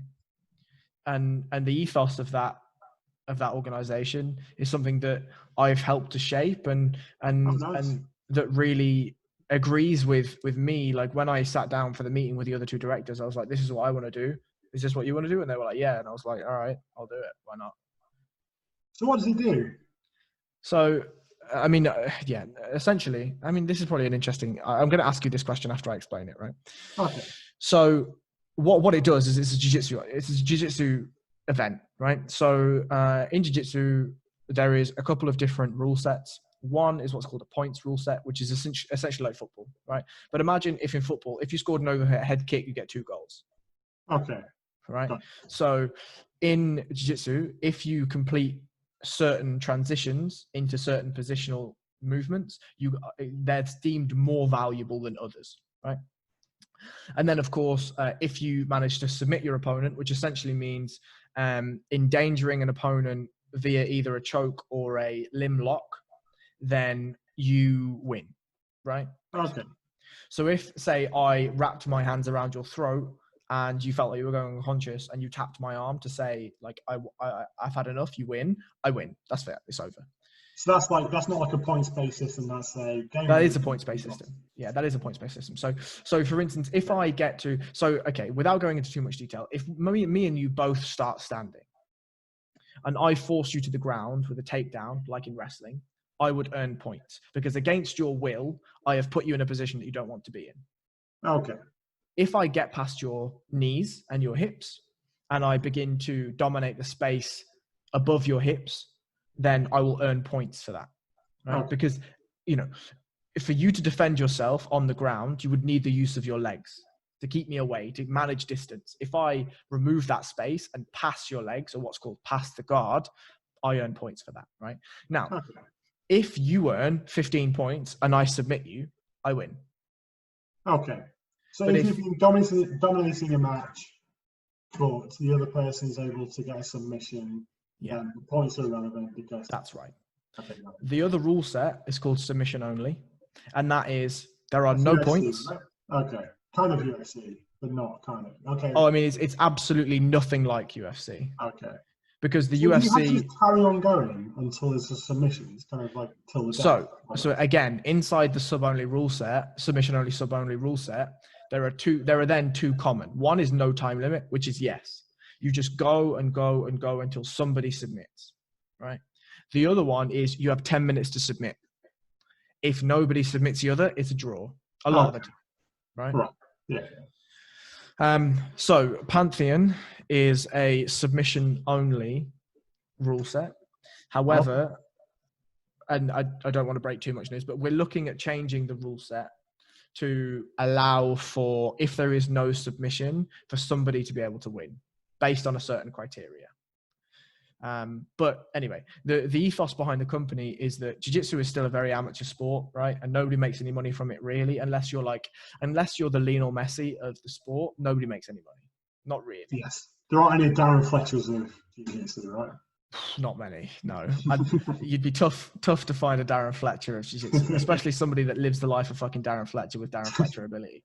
But and the problem that I find is that if this sport is ever going to be professional, then there needs to be bodies or events like ours that are willing to pay athletes in order to showcase their skills. Now, of course, like the revenue that we're getting will only pertain to what we're allowed to pay the athletes, because at the end of the day, we need to make some form of profit to keep the actual thing going. Sure. But the ethos behind it is to build a platform of really high production value. And one of the directors, his name's Sam Townend, and he has tons of experience of putting on massive dance festivals that are really high production and, cream fields and these kinds of things. Right. So he is able to bring his wealth of production knowledge into a jiu-jitsu space where essentially it's just a mat and some geezers having a roll around and trying to fucking submit each other, right? But Sam brings in that production value and makes it feel like an event, like a show, like it's special, like it's big, right? So, and that also will bring people to come and watch. It will make athletes want to come and compete on these shows, and hopefully it allows us to become, one of the biggest shows in Europe and in the world. That's the plan, right? So yeah, I mean, that was an opportunity that was birthed literally out of just me knowing Liam. Interesting. Yeah, is he the Creamfield guy? No, so that's Sam Townend. So Liam Khan. Okay. Liam Khan is he's a jiu-jitsu black belt and is somebody that runs alongside two other guys his own academy in Leeds. And yeah, so that's Liam. Yeah. Yeah, interesting.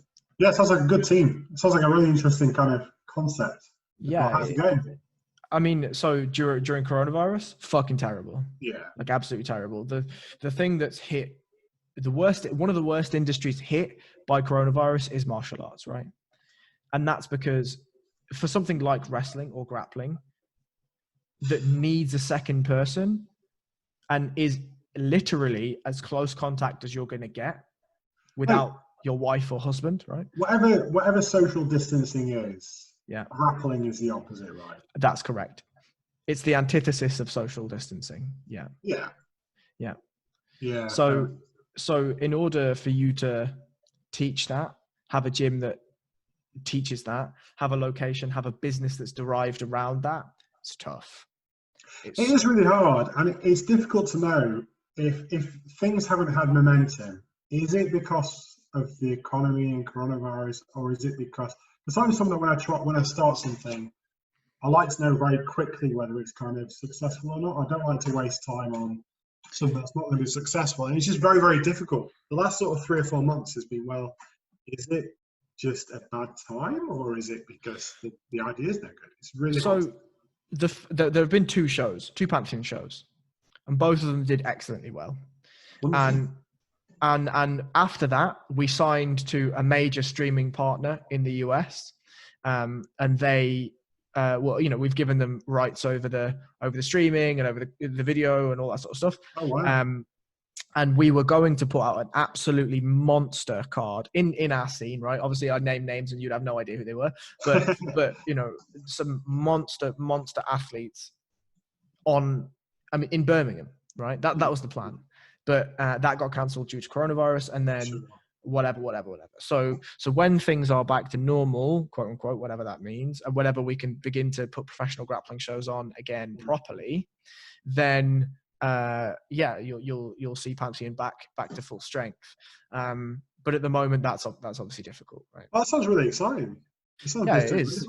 Yeah, I mean, I haven't done anything really. Like I said, this is kind of my thing, right? That literally all I've done is known a guy, and that guy's been like, "Would you like to be a part of this?" And yes, I'd like to be a part of this. Yeah. Okay. I think originally you were pointing out that what I was saying you kind of agreed with. Yeah. Kind of disagree with. So I think here's my point is that because I think what you're agreeing with is that you were contracting and that gave you and that allowed you to meet certain people, it allowed you to train to a certain extent, and that gave you kind of opportunities. But it's that even before that, to be honest, even before contracting, like I did 5 years in IT before I started contracting. Fair enough. Yeah. And those 5 years were first line service desk, second line, third line, fourth line infrastructure. Then I went contracting. Yeah. So I think we do agree. I don't think there's. I do think we do. Yeah, I think we do. I don't think there's anything we disagree on, because I think what you're saying is that serendipity, just being right place, right time, these sort of chance encounters are very, very important, and that it can be like if you're working in Burger King, maybe you wouldn't have had that same opportunity. I mean, almost certainly, right? Like almost certainly, I would not have had those opportunities. And I think that I don't. I mean, we can if you want, but I don't really want to get into a conversation about agency and free will and all that sort of stuff, simply because I just don't know enough. I feel like I have had some level of control in some fashion over the choices that I have made that have led me to the position I am in right now.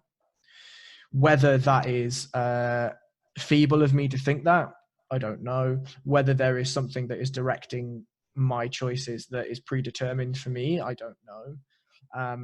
But I certainly think that, I mean, I don't like it when people have regrets, quote unquote, because they wouldn't be in the position that they would be in now, either positive or negative, if it weren't for the decisions that they made, right?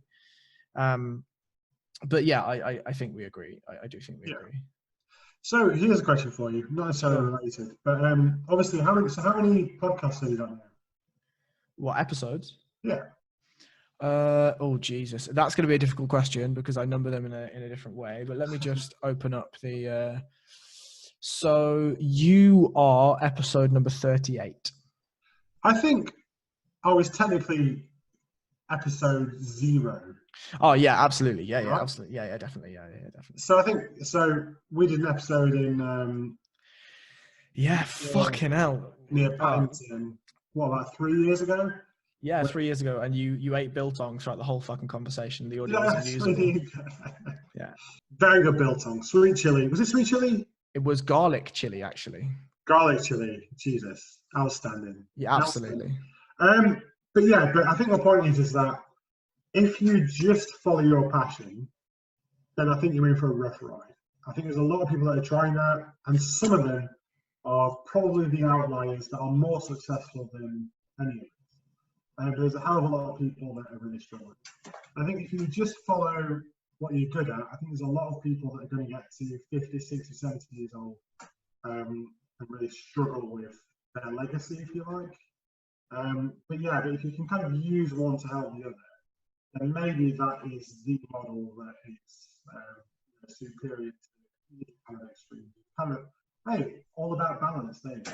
I suppose it is, right? It's about the balance between just being passion focused and just being sort of utility focused. You kind of find that you're in a position where one helps the other. That's probably an optimum place, right? To your point, like I think so. Like I think passion is a huge thing, to be honest with you.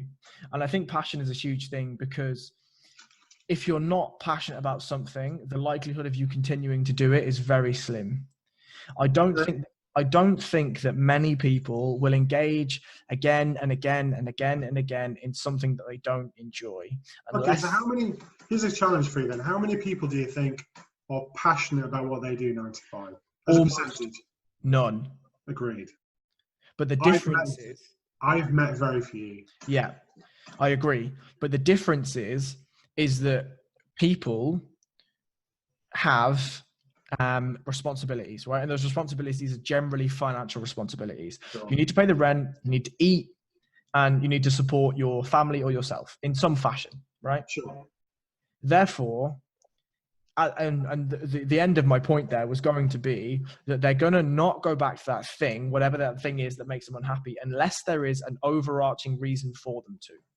There you go. Okay. Now, that overarching reason for most people is a financial domination from some form of industry, whether that be rent or electric or gas or whatever it is, right? For me, the beginning reason why I went into IT is because I needed to help my mom with some bills, right? That was literally the reason I went into IT. I was like, I guess I'm pretty good at it. Like, I know how to use a computer. And there was an apprenticeship that was being taken on down the road.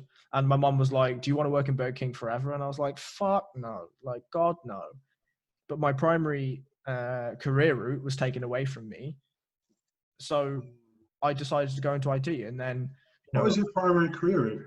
I wanted to be a police officer. Oh, really? Yeah, so I wanted to be a riot squad officer. That's what I really wanted to do. Right.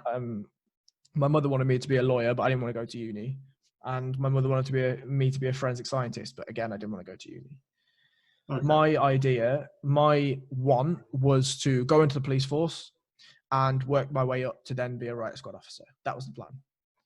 But because my eyes were fucked, essentially, fair enough. I didn't meet the requirements. Fine. So I went into IT, got an apprenticeship, went and worked at Visual, as you know, and yeah, just fucking slaved my arse off for 60, 70, 80 hour weeks for 3 years. And then got offered a job in London, took it, did the same thing for another 2 and a bit years. And then I realized that there was tons of money in this fucking thing. So I went and made tons of money, essentially. Well, I mean, I say I made tons of money. I contracted for like a year and a bit, right? So however much money you can get from that is whatever. So, yeah. But you know what I mean? Like I understood what it was to have put the work in, right? Sure. Yeah. And, you know, the reason why I did it was, like I said, it was that initially it was to help my mother. And then progressively, you just think, oh, I could move out, I guess. And then you move out. And then you're like, oh, okay, I guess I could do this now. And you do that. And then you add these responsibilities upon yourself. Yeah. Yeah. And some of them are good responsibilities and some of them can be stupid responsibilities, right? Because some of them can be, oh, you know, I want to put a roof over my head and I want to look after my mum, you know, and help pay the rent. And, you know, for me, I want to make sure my kids go to a school, good responsibilities. But then sometimes it can be, I really want that Audi A6. Yeah. That Rolex looks great on finance. Yeah, and it's only 450 quid a month. And then, yeah, it's interesting how it can kind of, they call it the golden handcuffs, right? It's like you end up getting so sort of used to, what is it, hedonistic adaptation. You become so used to a certain way of life. Yeah. And I don't think you have, by the way. I think you're a very good example of someone that hasn't fallen foul to that. And I'm going to not include, I'm going to not include the built on that because I can't live without that. But yeah, I think the point is that you become kind of used to it. And in terms of what responsibility is, you've got to be quite careful about what responsibilities you take on. Yep. So, yeah. I mean, there was a perfect example of that at BL, and that was the person that sat opposite us. And again, I'm not going to mention any names. Sure. That person was paid a very, very good day rate. We're talking 500 plus a day, right? Sure. And at the end of the month, that person had £0 in their bank account. Yeah, that was, I remember that conversation. I've never come across someone living paycheck to paycheck as a contractor before. It was incredibly impressive. Mate, That is absolute nuts to me. Imagine every month spending $7,000 Yeah. on what? Yes. But anyway, Yes. like your point is absolutely valid. The golden handcuffs are there, and I think that naturally you do inflate your lifestyle to what your pay packet is, right? In some fashion. You know, when I was first working at the CMA in my first job, I remember like my day's food was a bread roll from Sainsbury's and some ham, right? Because I was just about making rent and shit. Yeah. And Exactly. now, like, a bread roll and ham's kind of fine for my bank balance. Like, it's all right. You know what I mean? I can afford a bread roll and some ham. It's not a treat, is it? It's just kind of a. No. And you probably want to chuck a little bit of dill mayonnaise in there, maybe some gherkins. Like give Mayonnaise. Ugh, fucking hell. I don't understand. Like, how can people not like mayonnaise? Because it's fucking gross, mate. How mayonnaise is mayo. There is nothing gross about mayonnaise. It just tastes. It's like vanilla ice cream. How can anyone hate vanilla ice cream? I mean, okay, I'm with you on the vanilla ice cream thing. That's fine. I'm with you. But why do you think there are so many different flavors of mayonnaise? Because mayonnaise tastes shit. That's why. What mayonnaises have you tried? I mean, to be honest, the real reason why I hate mayonnaise, right, is because back in Burger King, it's the same reason I don't like gherkins or pickles, right? Because when you have woken at 5 a.m. in the morning to go to Burger King to open at 6 a.m. and everything comes in these shrink wrapped bags. Okay. And if you open one of those mayo bags and you realize that there was a bigger split in it, and that 99% fat mayo spills all over the unit, right. and there's about 3 liters of it all over the unit, dude, wiping through that shit is just gross. And the gherkins as well. Have you ever opened a 2.5 kilo bag of gherkins at 6 a.m. in the morning? No, sir, you have not. I mean, you would think I'd never done that. No, I've never done that. And yeah, it's just awful. Right? Yeah, it's absolutely. Well, you know what? I'm awful. going to give you a pass. You obviously have PTSD from. Yeah, mayo PTSD. Yeah, you get a pass. Thank you. I'm very grateful. But yeah, I mean, I want to ask a different question, and that question is: now that you're on your 4th glass of wine, I think I might get a good answer. And that is, I spoke to a gentleman on the last episode called Harvey Marshall. Harvey was a UX engineer.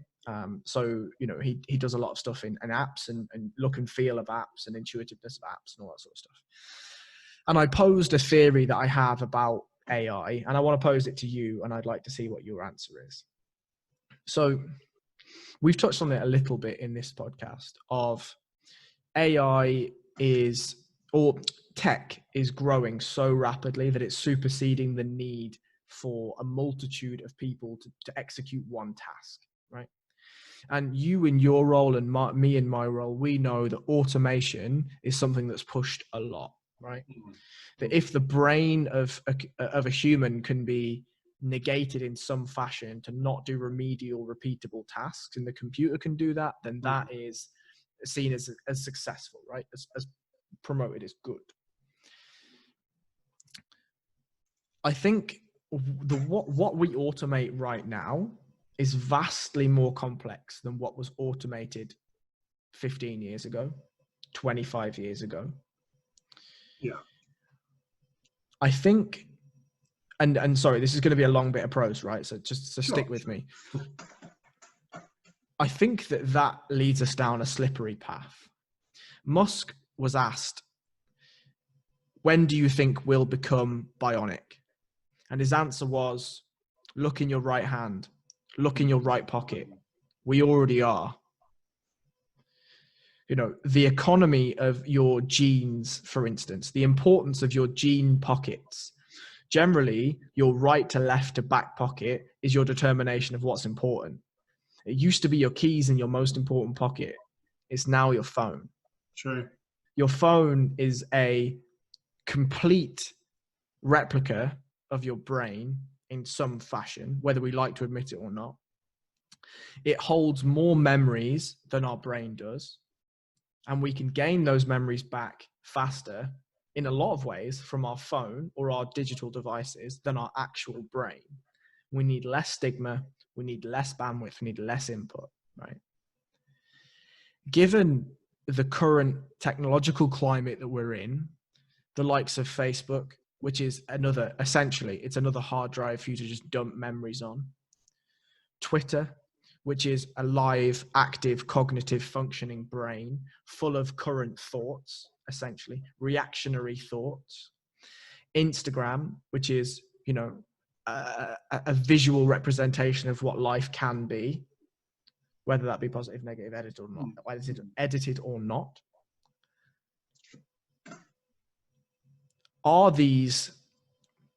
Are we building the next evolution of what it determines to be human?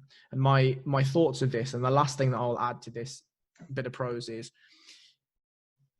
I think that this lockdown has showed more than ever that being stuck or being facilitated in an office, in a building, at an address for a fixed period of a day is redundant. I think that, and I know that you were talking to me about this 3 years ago, is that, and actually I want to pick this up after this point about a job role being paid essentially on meritocracy rather than, a salary-based thing, objective-based pay rather than anything else. But if you think that the need to go to your job is now redundant physically, I question whether the need to go anywhere is going to be redundant in the next 15 years with the likes of the progression of VR and things like that. And if you think that way back in the day, PlayStation brought out this thing called like PlayStation Meet or PlayStation Shop or something like that. And you create an avatar. And if your friends were online and they were in the same place, you could walk around and do things together, and you could all go to a big screen and pick the same game. And then it would all load on your PlayStation. You could play together, right? With crossplay now in Warzone, I can play with a PC player and a PlayStation player and an Xbox player. And that was unheard of a year ago, right? Yeah. I wonder whether the introduction of VR and the introduction of or the culmination of everything that we're building is that we will no longer need what we determine to be the human body or the human state, and that we're actually building the next evolution of what it is to be human, and it's digital. Ooh. Yeah, sorry, I said it was a long one. Oh, that's a complicated set of, I think it's generational, and I think each generation is going to give a different answer. It's a really complicated question. And, I used to work with a guy who was, really braggy. So whenever you sort of shared an experience, he always had an experience that was more interesting, more high octane. And he'd always brag about the various different exploits he'd been up to. Really annoying guy. But I remember just learning that if you kind of minimize what he'd done, it kind of wind him up a little bit. It was like a good way to sort of like engage in banter. But he would talk about like the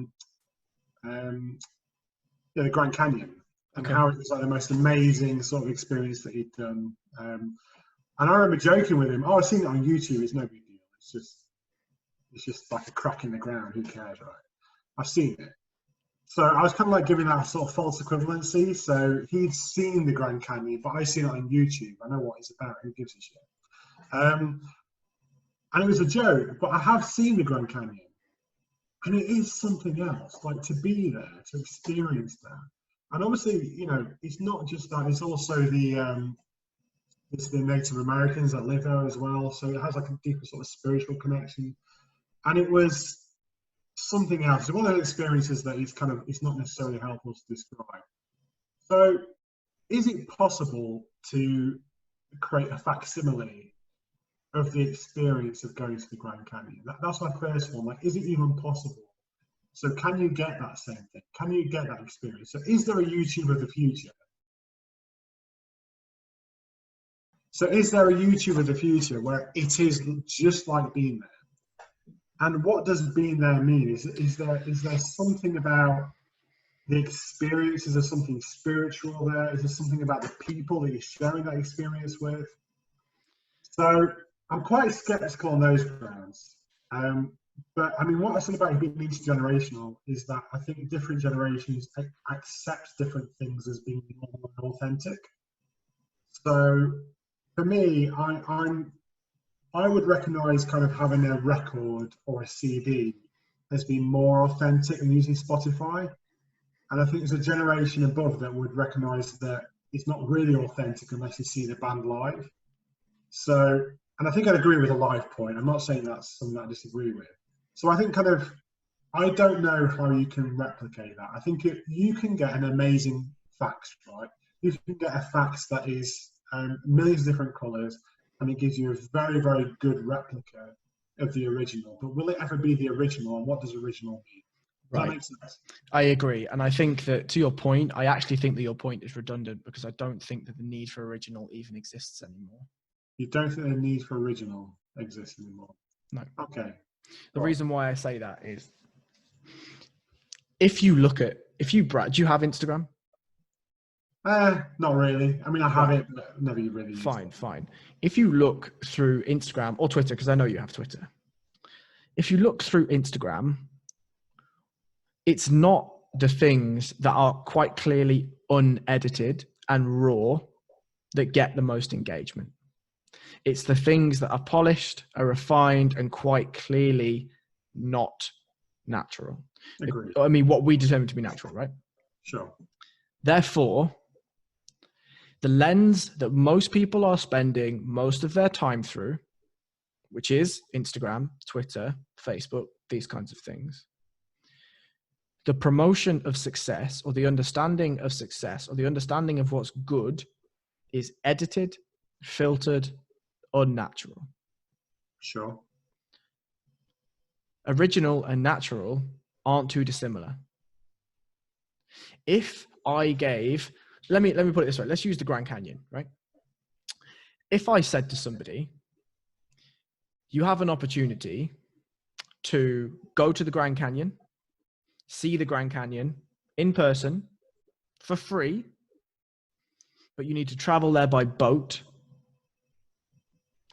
Or here is a VR headset that will take you to a camera that is at the Grand Canyon, and it's 4K 60 FPS right now. What would you prefer? And my summation is that I think predominantly most people would take the VR headset, in the same thing that your point earlier, which is, if you were given an opportunity for somebody to point a glaring flaw in your character and give you the path, which is difficult, to fix that flaw, would you take it? And your point was no. My point on the VR headset is they will take that VR headset. I don't disagree, but I think that's a simple sort of point of economics, Right? The you know, in terms of what you need to give up, so the cost is lower with a VR headset. The cost is a variable that is marketable. Right? Sure. So if you think about anything, right? Why do you think takeaway was so big in coronavirus time? Let me ask you another question though. What is better, KFC, or a Michelin star restaurant? It depends, right? 100%. But what would you probably have a better experience with? But this is my point. What do you mean by a better experience? Because I understand. And this is where we get the slippery. I mean, I know the question that you're saying, and obviously the answer is a Michelin star restaurant. Sure. But and to your point about Spotify and the records, what about if you didn't know that there was such a thing as a Michelin star restaurant? Or what about if you could have a Michelin star restaurant, but it was through your headset? Because, you know, my thing is, and this was what I said in the podcast to Harvey, right? Is if you don't have to go to work in person, you could just stick on a VR headset and you'd be in a meeting room in York House, for instance.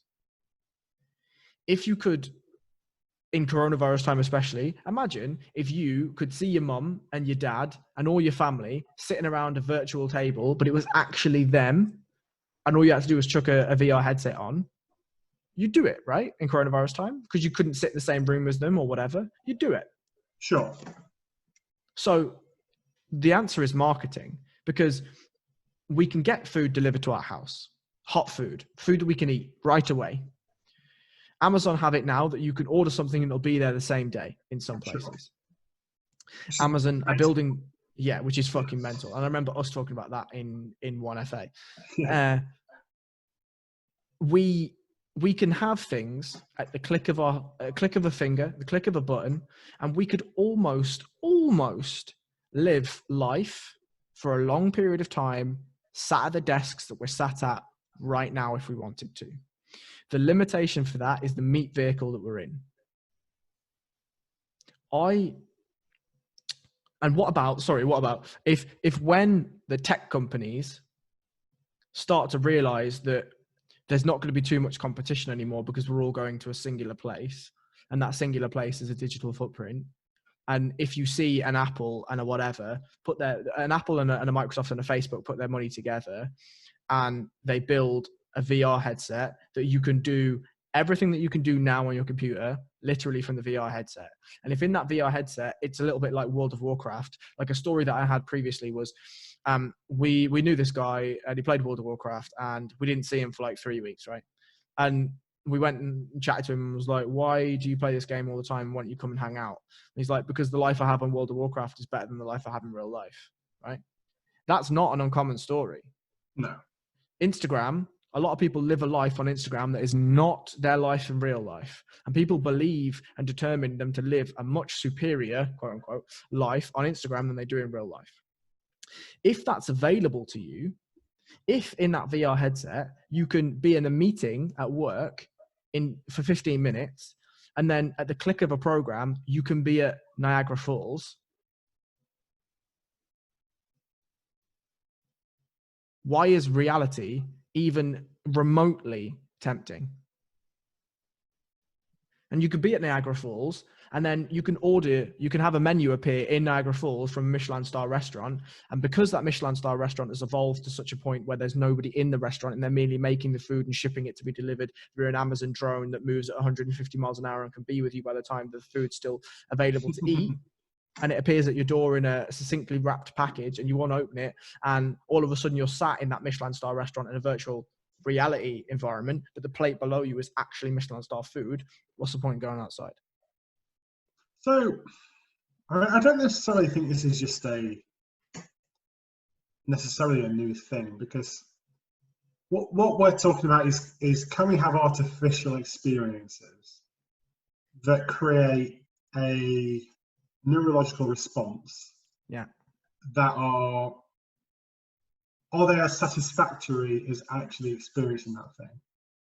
Okay, so I see your point. You can stick a Michelin star restaurant where you're served by A-list celebrities in the middle of Niagara Falls, which is an experience that you can't actually get in real life. So you could probably iterate on it and improve it to all sorts of potentially sordid ends, right? But it's all about our neurological response. Like, do you get a better neurological response? Is the knowledge that that is fake enough to reduce that neurological response? But I think my point is possibly, I don't know, maybe a bit more stronger than that, which is, since we've been abusing chemicals to bring about a neurological response, is this something new? So with the invention of alcohol, people have been bringing about a neurological response with having drink through crystal meth, through heroin. You can achieve a more desirable neurological place through the abuse of drugs. So is that a more desirable place to be? I'm not sure it would be. And is this just another form of bringing an artificial neurological response through a different kind of stimulus? And will it ever be as satisfying? And can you ever get to a point where you don't know that you're in YouTube?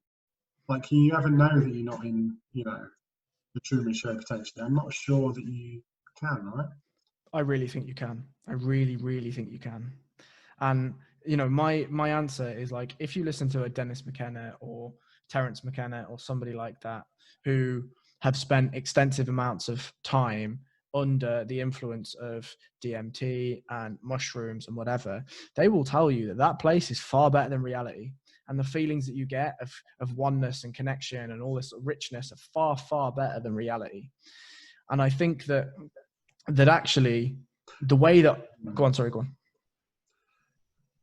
DMT is an interesting one, and I see your point, but I don't hold that in the same regard as I would with alcohol or right. I would say that helps you see reality better potentially. So I don't necessarily see that as. I mean, I've never taken DMT, and I've also never really drank alcohol, so I'm really a fucking terrible person to have this conversation with. But I think that the way I see it is that the meaning of things is diminishing in a way that, as I think your point about generational opinion is really important. And I think that the meaning of things is diminishing from our generation to the next generation, and the meaning of things in their generation is larger in different assets and different things. For instance, memes back in the day would take a cartoon strip and one page of a newspaper or a whole comic. Now you'll flick through 100 memes in 10 minutes. And you'll laugh at some of them and you'll move past the other. But memes now are so laden with information in a 2D image that it's unbelievable. Language, and this is kind of, I talk about this all the time in the fucking podcast, but the reason for having this podcast, we're nearly 2 hours deep, right? But sure. The point of this is you couldn't get across all of the subjects that we've covered in this podcast, you couldn't get over in one meme. But what people are expecting now is one meme. Agreed. So where does that stop? And it's the same point that Peterson's arguing about in some fashion. Gender pronouns. He's like, cool. If you want to do gender pronouns, that's fine. But let's put a limit on it. Because otherwise, it's going to go from 50 to 5,000 before we've even got a fucking chance to keep hold of it. The same with language. Like, language is on a slippery slope. We've gone from, when phones became available, text talk. Remember text talk? Sure. And you'd get, right? And it made no fucking sense. No fucking sense. It's like an entire language upon itself. And then there came the emoji, and the emoji changed the game, right? But from the emoji came memes.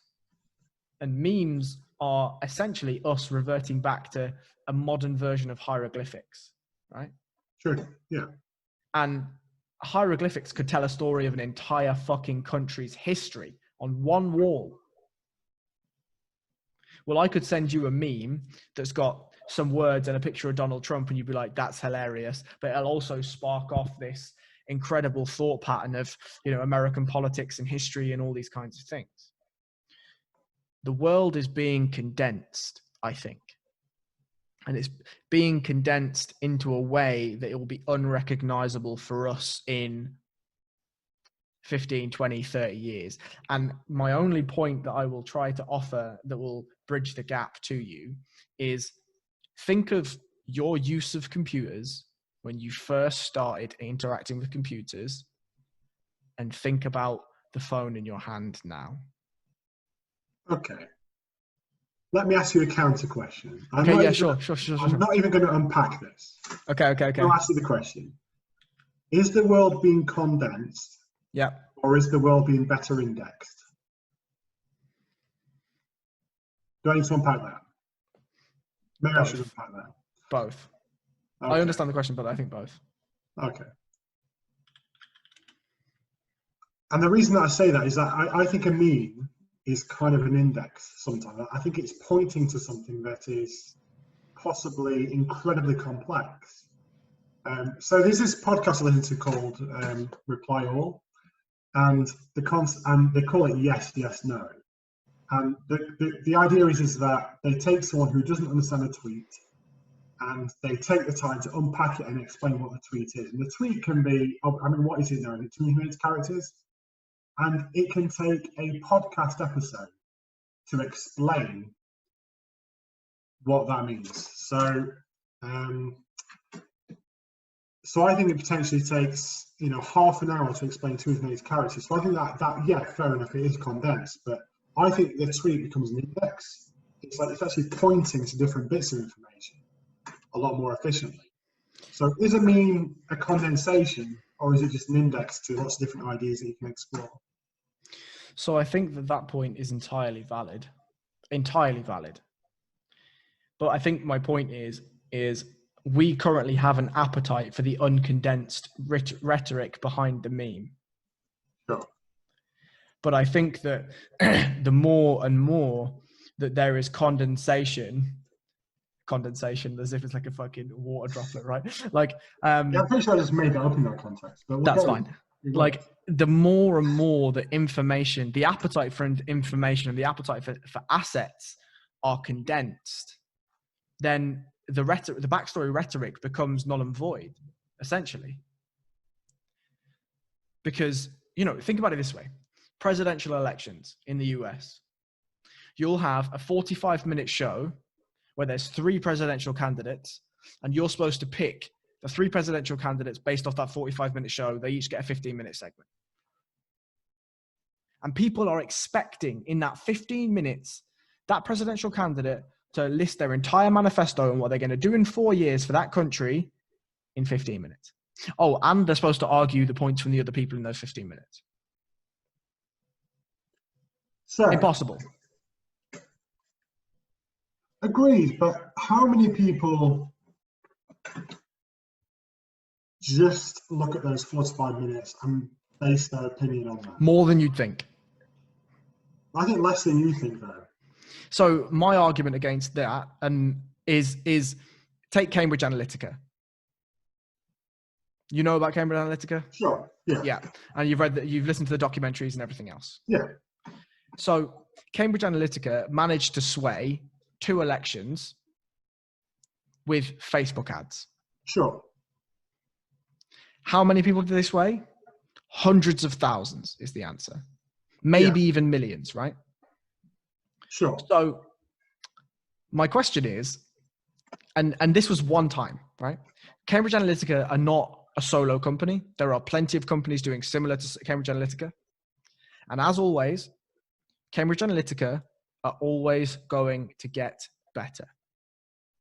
So whilst the answer at the moment, you may argue, is a small percentage in comparison to the electorate are going to look at a 45-minute segment of a show and be like, blah, blah, blah. How that changes over time will only be exponentially greater. My other argument is, if you look at Fox News versus CNN, one is left, one is right. They will run the same story, the same 5-minute story over and over and over and over and over again. So whilst people may be looking in that 45-minute program at being like, this is the big one, this will decide my vote, it's because they've had one of those shows on repeatedly for the last 6 weeks where they've said the same story in 5-minute segments over and over and over again. So then engaging with a 45-minute show is like, fuck me, this is a long time for somebody to speak. Let's crack on and see what we've got. Whereas a philosopher back in the day in the 1600s, like a Friedrich Nietzsche or somebody, would write a lifetime's worth of books and not explain the one point they were trying to get to. Sure. And I think the point that I'm trying to make is that 45-minute segment is like an index, because you're talking about the 5 minutes and the kind of repeating ad nauseum again and again and again and again. Is the 45 minutes section effectively an index to point back to that? But is it also kind of an index to people's own biases? Like, can you be convinced really of something that you don't hold to be true anyway? But I think, I mean, the answer is probably no, but then the question of truth and the question of what is held to be truth comes into question, because I think that there is a large population of the electorate that doesn't deem themselves to be necessarily valuable to the outcome of the election anyway. So Sure. they will be swayed by something they may not even trust because they don't trust themselves. Yeah. And so, okay, so let's try to tie us back to the original point, right? So we're talking about whether experiences are authentic and whether authentic is valuable. The question before that is, do you think that humans are building the next evolution of themselves in digital formats? So I think humans are building their extinction. Okay, yeah, fine, sure, fine. I'm happy with that definition as well. Okay, fair enough. Because I mean, in that regard, I'm not sure, and I think everyone said this since nuclear proliferation, but I'm not sure we survived the 21st century. And I think we're very sort of cocky as a species. We think that we've done quite well since 1945. I'm not sure that's true. I think it's pretty statistically significant, the level of peace that we've had. So I think as a species, I don't know, I'm not convinced that we're quite as peace-loving and safe as we thought we are. And I think, you know, we're at a point now where a nation can have an army, a mighty army, without having a single soldier. Yes. Right? Yes. So you could have an army of robots. So you can have, you know, it's a book, but it's called The Army of None. You can have an army of none and be the most mighty army in the world. Right? That's not inconceivable over the next sort of 10, 20 years, that a drone army becomes the most successful army in the world. So I think, I don't know, is it inevitable that it's the next level? Are we building our own level of human evolution? I would say no. I think we're building the means of our own destruction, not evolution. I think it's the opposite of evolution in a way. I just don't see it. That's a very interesting take, and I both agree and disagree. Like, I think that the definition of what it is to be human that we hold dear, we are definitely building the next level of extinction. But in the same vein, the last thing I will offer, and we'll probably, you know, round it out about now, is we don't even know what it is to be human. We've just painted the word humanity and human on this thing that we've lived through a fuzzily recorded history. The words that we determine to be based upon our experiences are created by us and deterred by us and defined by us. So actually, we don't really have much of a right to say that it's the extinction of anything, because we don't even know what the fuck this thing is anyway. True. And I think this is where, and this is something that I've kind of hinted at, but not necessarily drawn out explicitly, and I can do. And I think, as you know, I did theology and religious studies, and I've got quite a few. Was that a little? No, it wasn't. I was pushing my glasses up and touching my beard at the same time. Sorry, that was the 14-year-old little. Yeah, maybe. That was better than that. So I don't know. I think so. I sort of label myself as an agnostic, as I'm sure that you would. That's probably a conversation for another time. But I don't know. In terms of what it is to be human, I think there's a lot of wisdom that we can find from quite a lot of the religions. Because I mean, you don't have to be dogmatic to find wisdom, right? From various different traditions, whether it's Buddhism, whether it's Islam, whether it's Christianity.